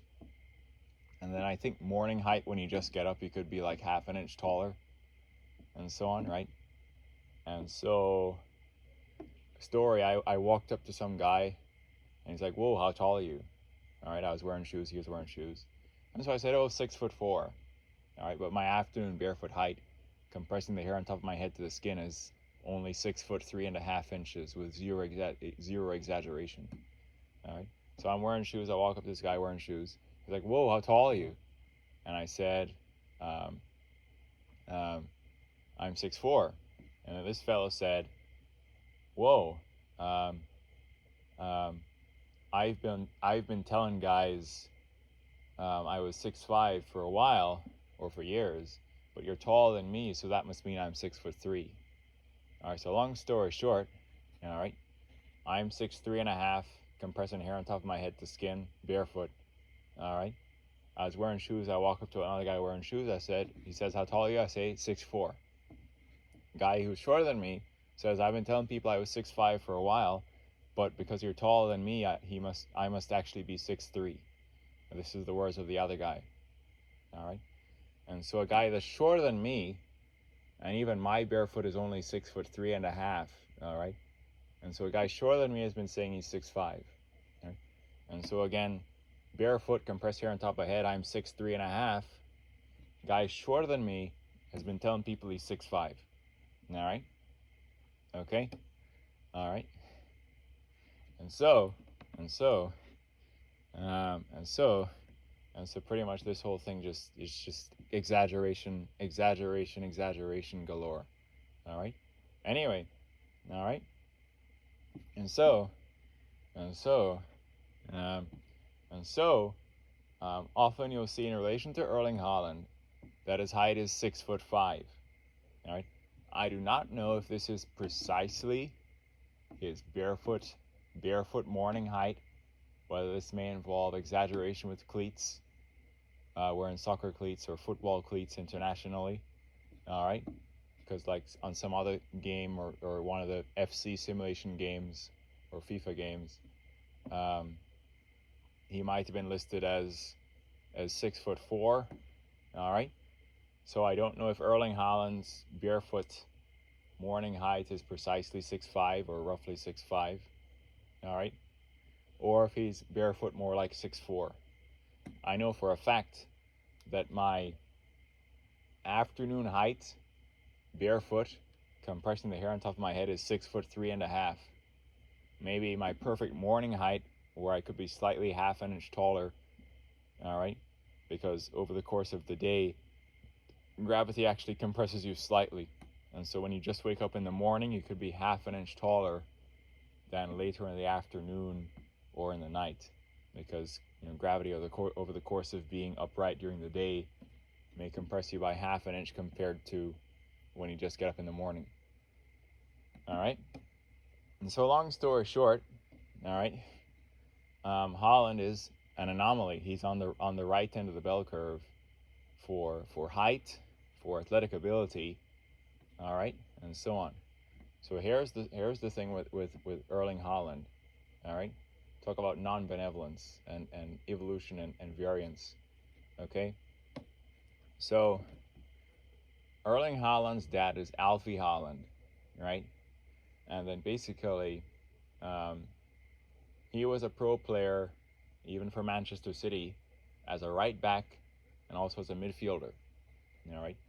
And then he had this horrible knee injury, I believe, and so on, which cut his career short, all right? And so Erling Haaland's father, Alfie Haaland, was already a pro player who had made it in the Premier League at Manchester City, even as a right back and as a midfielder. All right? Right? And so that's Erling Haaland's dad. All right? But then Erling's mother is some Norwegian heptathlon champion athlete. And so a heptathlon, what does hept mean? It means 7. And so Erling's mother, right, is a heptathlon champion, all right? And so Haaland is maybe 6'5", Erling, right, but his father Alfie is maybe 6'1", right? And so basically, why is Haaland taller than his father? Genetics from the mother. And so both the male and female genetics impact the offspring's height. And so his father was an athletic pro with Man City, but his mother was a heptathlon champion athlete who was also tall for a woman, right? And so his mother had as well tall for a woman genetics, or tall genetics. And so then you have a pro combining with a heptathlon champion athlete. Then you create Haaland being then taller than Alfie, because Haaland's mother has tall genetics, all right, combined with Alfie as well already being relatively tall, all right, and then Haaland emerges as taller than his dad, but with the speed of his mother, who was a heptathlon champion athlete. And so Haaland himself has said he gets his speed from his mother, which is why he puts Brout Haaland, all right, to like give credit to the Brout side of the family, because his athleticism is in large part as well because of his mother, all right, and so on, all right, okay, and so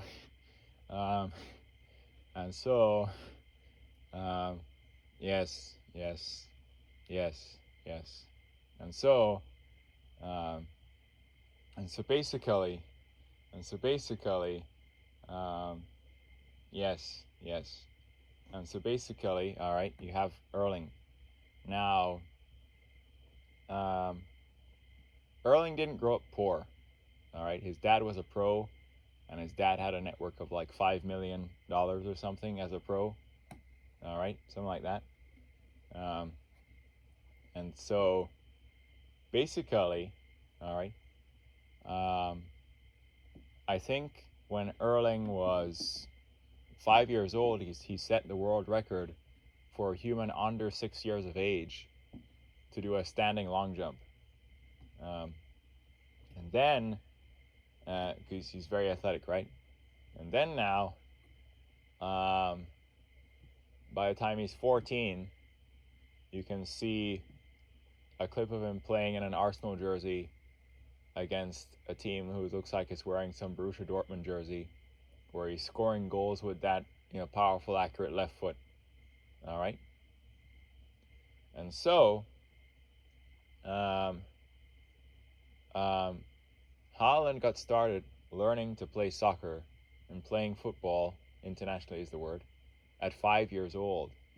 And so Haaland started playing soccer at 5, and then he's been playing soccer for 9 whole years, all right, by the time he's 14. All right. And so basically, all right, and then, of course, and so on and so forth. And so, if you start at 5 years old, by the time you're 18, you're a pretty good player, all right? And you could be playing at a decent pro club, right? And so Jude Bellingham started at 7 years old, and so on and so forth. And so many players who are top pros started playing when they were in the range of maybe 5 to 8 years old. And so basically, many of the top pros started playing when they were in the 5 to 8 years old range, and then by the time they're 18, they've been playing for like 10 years or more. All right, and so on and so forth. Right, this, that, and the other. So, so on. Anyway, so yeah, yes. So anyway, yes. So anyway, yeah. Anyway, and then of course these pro players, they usually skip college. By the time they're 18, they're playing for a pro club that's decent or something like that, and then so on and so forth, right? And so, in terms of my athletic genetics, my biological father was a very fast sprinter, and so I'm also pretty damn fast. I think there was some training session with a bunch of soccer players, and they're like, okay, run full speed from here to here, and then run back. And so I was the first person to run to one line on the field, and also the first person to get back. And so I think I have my speed from my father, who was a really fast sprinter. And so in some soccer drill, I was the first person to get to a line, and then the first person to get back, doing like 100% sprint. And so my barefoot height is 6'3.5". I have relatively long legs, and my dad was a pretty fast sprinter, and so I got my speed from my dad, right? But my mom and dad were not, married, and so I'm formally a bastard. And so I was raised by my single mother, who told me to focus on music, piano, school, intellectual things. And so I didn't have a dad, telling me about sports, about soccer, about football, right? And so I, discovered my passion for soccer, or globally football, when I was 14 years old, when my friends got me into playing the FIFA 14 simulation. And I thought, well, these skill moves on the game are pretty cool. So I started learning how to dribble, how to pass, how to do skill moves, how to shoot. When I was 14 years old was when I started learning how to play soccer, which is horribly late, all right? Haaland by that time had been playing for like 9 years. Jude Bellingham had been playing for like, 7 years. All right, because Jude Bellingham started at 7.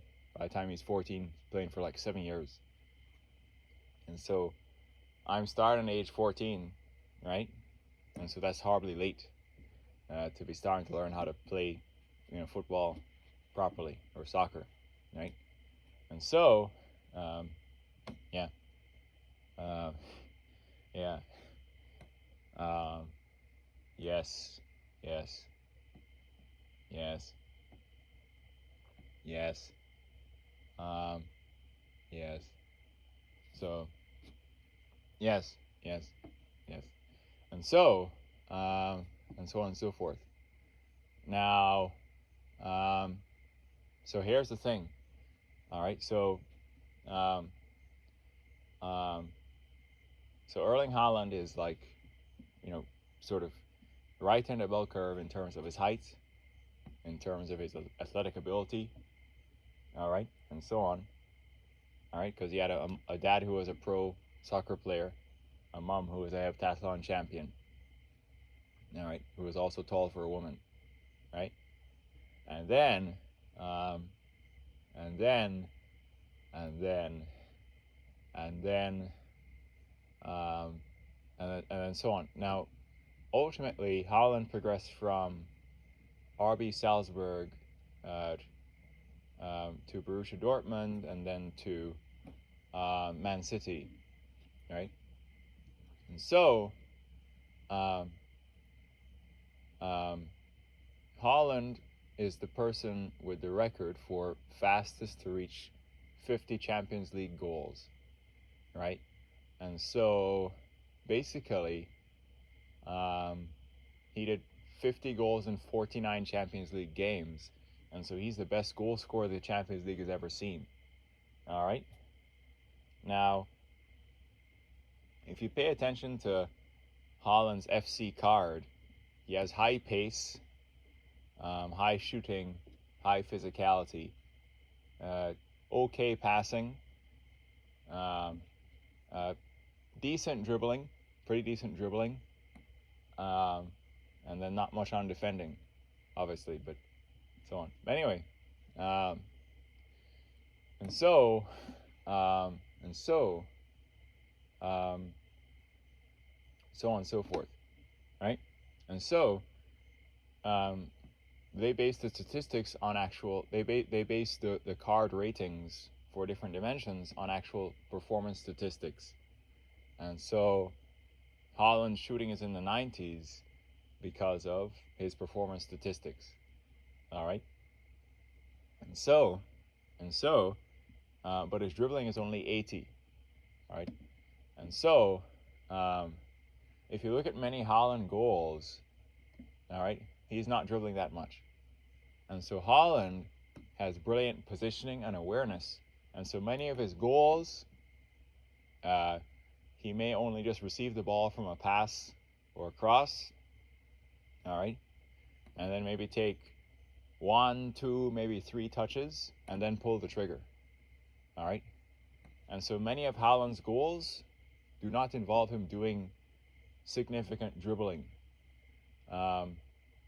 Many of them just involve, all right, 1, 2, maybe even 3 touches of the ball, and then him pulling the trigger, all right. And so, for example, all right, Lamine Yamal's dribbling is in the 90s, all right.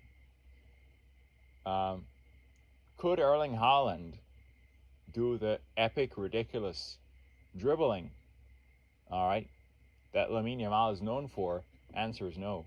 So Haaland's dribbling is 80, Lamine Yamal's is in the 90s, right? And so, if you look at clips of Lamine Yamal, who's one of the world's best dribblers, all right, you can see him like just having nuttily ridiculous dribbling solo runs, all right? And so, is Haaland anywhere near as ridiculous of a dribbler as Lamine Yamal? The answer is no. All right, so in football or soccer, you have different players. They're good at different things. And so Haaland is fast, is tall, is physical and strong, is a brilliant finisher who can like score from anywhere or from distance, inside the box, volleys. All right. And so he's fast. He's a brilliant finisher and shooter from distance and from, and inside the box. All right. He has great physicality and strength. He's tall. His dribbling is okay, pretty decent. Sometimes he does decent dribbling, and his passing is okay. In the game that Norway played versus England, you can see a clip of the game of Norway versus England where Erling Haaland receives the ball and does a horrible backwards pass that ends up giving England possession again, and so on.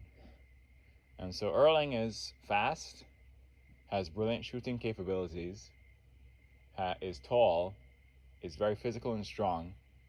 His dribbling is decent, it's okay. And then his passing is it's okay, and so on. Right? And so, yeah. Yes. Yes. Yes. Yes. Yes. Yes. Yes. And so, and so, and so, and so that he's, and so on, right? And so, yeah, yeah, yeah. And so basically, all right, Haaland, in terms of being a pure number 9, is among the best the game has ever seen in terms of being like a dominant, just goal-scoring machine. All right, and so, so on and so forth. All right, and so on and so forth. Right. So I'm 25 as I'm saying this. I've been through college in mathematics, physics, and computer science. I dropped out of grad school in electrical engineering. All right. My mom told me about school, about music, about piano. All right. I didn't have some dad telling me about soccer. And so I only started learning how to play soccer when I was 14. Now I'm 25. And so the short clip, all right, on 5,000 views of me doing a rainbow flick, keeping it up, doing around the world, start it on my chest, settle it, take a shot on target with proper technique. All right. I started when I was 14. That was me when I was like 24 or something. Right. I'm 25 now. Right. And so then the other clips now of like barefoot juggling. All right. The most recent short upload of barefoot juggling. It is extremely hard to juggle a soccer ball where every juggle has to be with the alternating foot, and every juggle has to coincide with a step forward. And so how smooth I walk while juggling the ball, especially in the first clip of the most recent short of me juggling barefoot, is very hard to do. And so juggling barefoot is harder than with cleats, because the whole sort of surface area, contact area, juggling barefoot, you need to be more precise than when you're wearing cleats. And so Ronaldinho, there's this story where his parents couldn't buy him cleats, and so he played barefoot. All right, and so if you've mastered ball control and certain aspects of playing soccer barefoot, when you put on cleats, everything is easy. All right, and so on. All right. All right. Anyway. So anyway. So yeah. So anyway. And so the thing about the world is that it needs engineers. It needs technical people. It needs people who make stuff. If there's not technical people who make stuff, there is no stuff. All right, and so you can't have a world where there's all athletes being kings on top of everyone. You can't have a world where that's the case. All right. So, could civilization exist without athletes providing entertainment? Answer is yes, but it would be more boring. Could civilization exist without engineers who make stuff? Answer is no. You need engineers who make stuff to have civilization. All right, and so on and so forth. All right. So you're gonna have to have those people, all right, who just make stuff, all right.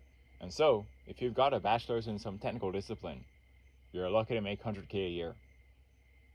And then if you got a master's in a technical discipline, you're lucky to make 200K a year. All right.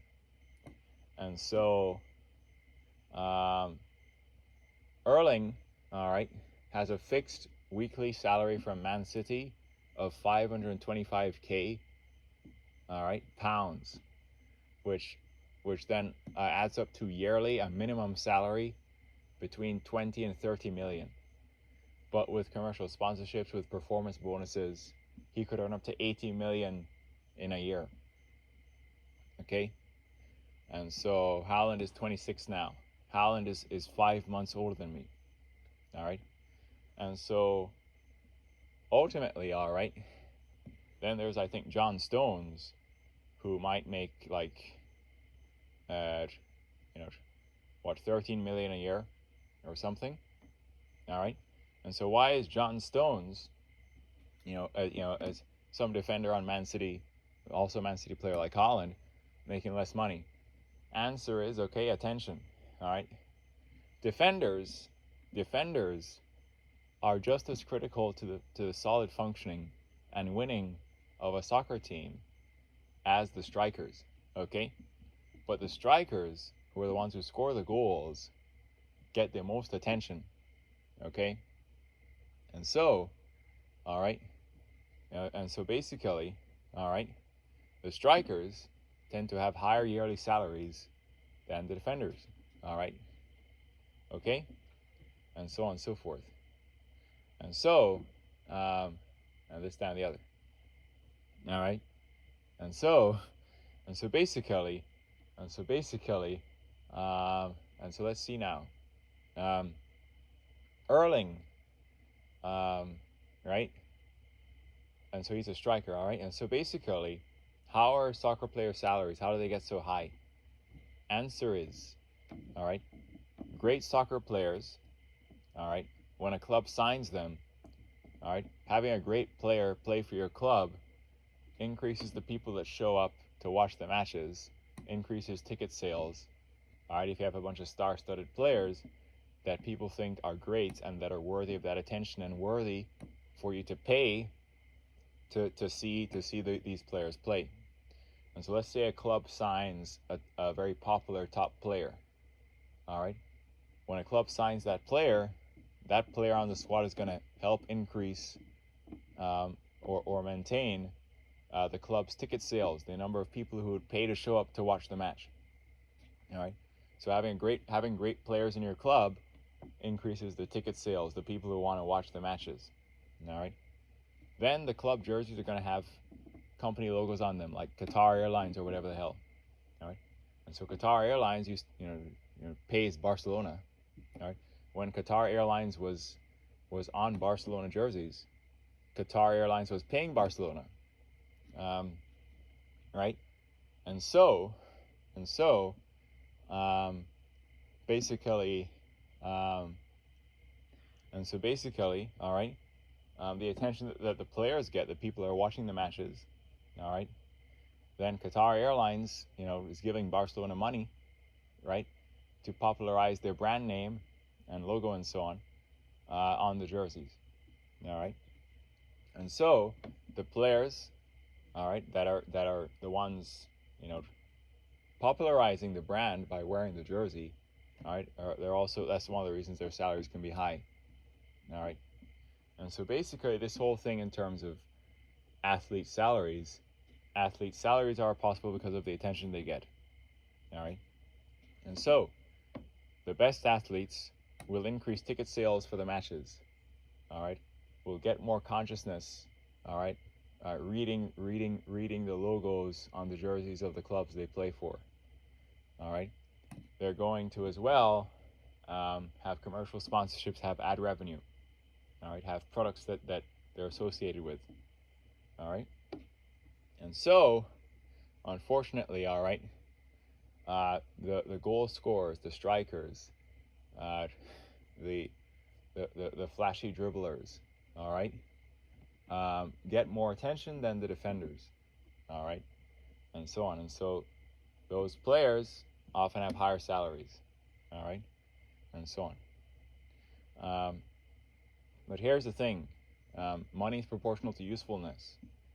And so if a person gets a lot of attention, that attention is useful to the club they play for, the companies that sponsor them, all right, and then so on. Why? All right, player gets a lot of attention. That's useful to the club because it's increasing their ticket sales. Player gets a lot of attention, useful to companies that have done commercial sponsorships with that player to popularize their product. And so player gets a lot of attention, useful to clubs they play for, companies that are in partnership with them, right? And so on and so forth. So company in partnership with them, club they play for, the attention they get is useful to those entities. All right? And so on. And so on and so forth. Now, Haaland is not even the world's highest paid athlete. Cristiano Ronaldo, even into his 40s in the Saudi League, has been earning over 200 million in a year. And so Haaland in a good year is up to 80 million. Ronaldo in his 40s has been earning over 200 million. I'm outside as I'm filming this, looking into the starry night, and I just saw a shooting star, and it's just really weird. Anyway, and so anyway, so on and so forth. Yes. Yes. Anyway, yes. And so, why is Ronaldo's salary so high? All right, he's a goal scorer. He has flashy dribbler and so on, bunch of stuff, and he's also aesthetically attractive. And so, females will look at the aesthetics of Cristiano Ronaldo, say he's very handsome, attractive, muscular. And so, Ronaldo's marketable package in terms of attention he gets for being an athlete, but also his aesthetic appearance. He has fashion sponsorships, this, that, and the other sponsorships. All right, and so Cristiano Ronaldo, so 80 million times 3 is 240 million. All right, and so Haaland in a good year earns 80 million. Cristiano Ronaldo recently has been earning like 3 times as much, like up to 240 million or something like that, or something to that effect per year. Even though he was in his 40s, all right. And so if you look at Ronaldo highlights in the Saudi League, you can see him doing bicycle kick. All right, even though he's in his 40s, he's doing bicycle kicks. He's scoring long shots. He's scoring volleys. He's so on. He's not as fast, but his technique and his class is permanent. Anyway. So yeah. Yeah. So anyway, now, so let's see now. So what else now? Yes. So anyway, only a very small percentage of soccer players make it to that kind of really super high level. A typical starting player in an MLS squad might make slightly over 100K in a year. Okay, and so if people think, oh, be a soccer player, you can make millions in a year. The typical starting player on some MLS squad in the US might make slightly over 100K in a year. All right, and so on and so forth. So it's even hard to be a starting player on MLS, right? And so you even have to be pretty good to secure a starting spot on an MLS squad, and it's still, they just make maybe slightly over 100K. And so even though it's like really hard to be a pro at all, only the creme de la creme of the pros are making in the millions per year. Like a decent MLS player who's a starting player for an MLS team might make slightly over 100K in a year. All right, and so but still, for some people, I could say it beats going into an office. All right. And so let's say that's I'm looking, some guy with a bachelor's degree lands some job that's 80K a year doing technical stuff. All right, that's less than a starting MLS player. But then some guy with a master's degree in computer science and engineering could make 200K, and so that guy with a master's in computer science making 200K in a year is making more than some MLS guy who's a starter who makes just over 100K a year, right? And so there's technical people who are making more money than soccer players, but the creme de la creme of the soccer players are in a completely different league, and they're riding like kings over everyone else, all right, and so on and so forth, all right. So anyway, so yeah, um, so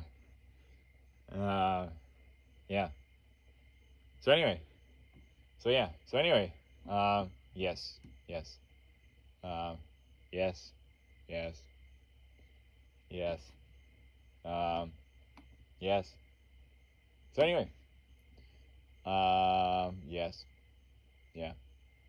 So anyway, um, hmm, yes, yes, um, yes. So here's the thing, though. With the money and influence that these soccer players get, some of them, develop pointless supercar collections. Like Cristiano Ronaldo had a very large supercar collection. Erling Haaland as well has a supercar collection. All right. Whereas Marcus Rashford uses his influence and money to impact childhood poverty. Right. And so the flaw with the human condition is that so Erling Haaland, his net worth is over 100 million. And so he has a supercar collection valued at $12 million, consisting of Lamborghini, Ferrari, Rolls Royce, and his crown jewel is the Bugatti Tourbillon, which is $4 million, right? Which is a hybrid gas electric, 1800 horsepower, naturally aspirated V16 uh, with 1,000 horsepower, and then maybe 800 horsepower is electric, right? And then of course the speedometer is like analog referential to tourbillon, which is actually a watch. And anyway, um, so on. But anyway, and so um, $12 million of Erling Haaland's over $100 million net worth is a supercar collection with a 4 million Bugatti Tourbillon as part of it, right? And so there's something very dark and silly about the world is that when people acquire excess wealth, a lot of it is just like pointless luxury. And so Marcus Rashford uses influence and wealth to impact childhood poverty. Haaland has a $12 million supercar collection with a Bugatti Tourbillon, right? And so these supercar companies don't go out of business because there are people rich enough to buy the supercars, right? Um, but the human ego and the human desire is just, you want more and more and more and create more and more evolved and luxurious and prestigious items, and then you have all this pursuit of pointless, egocentric, sort of elevated things, and then it's all pointless. And then so fundamentally, there's enough resources to go around for you to like reduce inequity and have like abundance, but the human ego is flawed and decides to just do pointless things, pointless sort of elevation of oneself, and then ultimately vanity, and so on, and so on. Um, so, yeah. Um, so, so, yeah. Um, yeah. Yeah. So yes, yes, yes. Um, So, yeah, yeah, yeah. So anyway, yeah. So anyway, the Tesla you can see in some of my videos was leased, and so I leased a Tesla for 2 years. It was a 2024 Model 3 with autopilot, and so depending on the state you're in, you can get a 2024 Model 3. I leased it for 5,000 down, 500 a month, and then depending on my safety score, my insurance payment could have been 100 or 200 a month. And so I leased it for 2 years. It was a fun experience. There's autopilot content, and then manual driver data goes back to the company to improve autopilot. And so the final upload of it driving manually in a rural gravel road network with narrow roads and potholes. Shows it doing the edge case of narrow rural gravel roads with potholes, with ups and downs. And my manual driver data may have contributed to it being able to do that. Anyway, so yeah, yeah. Anyway, yeah. So anyway, I'll be 26 in December of 2026. Messi is playing until 39, Ronaldo into his 40s. But the Cabo Verde goalkeeper that had a clean sheet against Spain didn't go pro until he was 25, and so there is rare cases of late stage pros. And so if I really tried, I could be a late stage pro. So I'm 25 now, and so if I really tried, I could be a late stage pro and then play. And it'd be nice if I could do that. It'd be really hard, but I think I could do it. And then if I ever made decent money, I would not use it for pointless things. I'd use it to try and solve problems, reduce inequity, and so on. Anyway,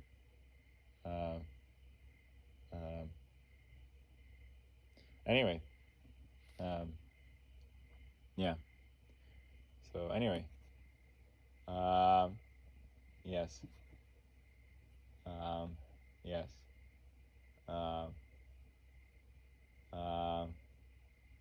yes, yes, uh, uh, uh, uh, yes, yes, yes. Anyway, yeah. I think in a recent video I already talked about my Barcelona Tiki Taka tribute, and then about the World Cup. So, anyway, yeah, yeah. So, anyway, yeah. So, yeah. So, yeah. So anyway, I'm a technical guy with technical training, and so the world needs technical people to make stuff and do technical things, and so on. Anyway, yeah, yeah, yeah, yeah. So anyway, yeah. So yeah. Anyway, yeah. So yeah, yeah. Anyway, so yeah, yeah. So yeah, yeah, yeah, yeah, yeah. Uh, I'm learning how to bicycle kick. Um, um, yes. So to bicycle kick properly, you know, you run, jump, you jump, off your kicking leg, and so you're using your kicking leg to jump, and then you are raising your non-kicking leg up, and like thrusting your non-kicking leg knee upwards, and then you're rotating to have your back be nearly parallel to the ground, and then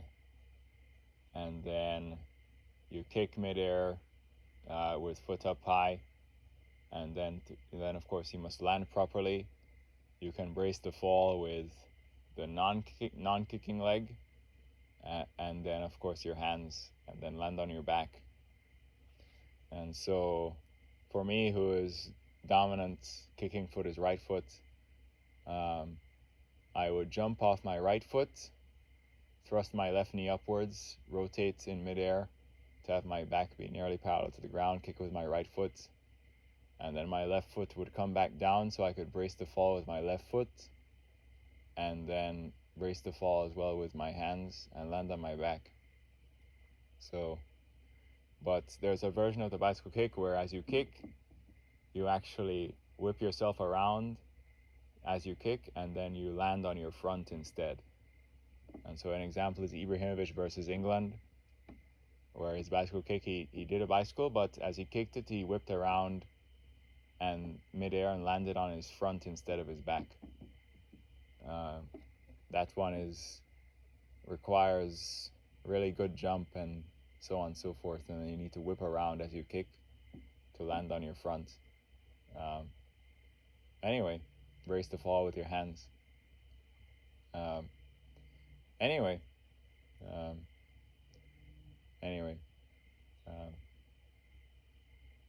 so yeah, yeah, yeah. Anyway, yeah, yeah. Anyway, yeah, yes. So yeah, so I'm happy doing technical things for civilization. But I will try and go pro. There's very low probability that works out, however. So I find technology epic. So anyway, yeah, yeah. So why I don't pray as well. So human prayer is this confirmation bias. So the entities evolved the delusion in God being benevolent. Then they would sort of pray to it, and so they pray to it, and then if something good happens as a result of praying, they think that something benevolent actually blessed their life, and that's actually a delusion or a confirmation bias. And so I don't pray because I understand it's just an evolved delusion or confirmation bias in benevolence, and so on and so forth. And then as well, you will have the afterlife. And so American sailors in the U.S. Navy, some of them may be Christian, they think that if they die as they're doing their duty, they are going to heaven through Christ. Okay? But a long time ago off the coast of Africa, some Muslim suicide bombers in a speedboat blew up near the ship, caused damage. And so Muslim suicide bombers believe they're going to heaven through Allah as sacrifice. And then the Christian sailors believe they're going to heaven through Christ if they die on duty, serving their country, protecting national security. And so both cultures form delusions in benevolence and justify their locally prosperous state. And they have moral structures in which if you adhere to those moral structures, you go to heaven. But there's no proof of the afterlife, and most likely not an afterlife. And so if you shoot a person in the head, he just falls down, right? And so the brain is an electronic computer with axon dendrite pairs and action potentials. It's an electronic biological computer, action potentials and axon dendrite pairs. You take a gun, you shoot a guy in the head, he's just going to fall down. Okay? And so consciousness is pretty much just physical, and so there's no proof of any afterlife. And so the Muslim suicide bomber is not going to heaven through Allah for being a suicide bomber, and the Christian sailor who dies on duty is not going to heaven through Christ. Okay, and then so on. And so you have all these things, and so on. But when the brain is dying, it actually is going to potentially replay tapes of loved ones. And so people who think they're going into heaven to see their loved ones as they're dying, that is just the brain replaying tapes of loved ones as it is dying and losing consciousness, not necessarily because it is going into heaven to be with those loved ones, and so on. Anyway, so this is a dark version of what the truth is, but this is most likely correct, and so on. And so do not fear death, because every night you go to sleep you get a demo of what dying is like, just sleeping forever, and so on, and so on and so forth. Anyway, so on. So yeah. Yes. So yeah. So anyway, so I can read everyone's mind, so I know their brains will want me to be wrong, be a liar, and to be crying like a baby, but I'm right about like everything. So this channel is my attempt to turn a hopeless situation into a happy ending, and so on. Anyway, so yes. Yeah. So yeah. So so yes. Yeah. So yeah. Anyway, more ideas could continue. At some point I need to stop these videos. So the most ironic thing is now what will happen.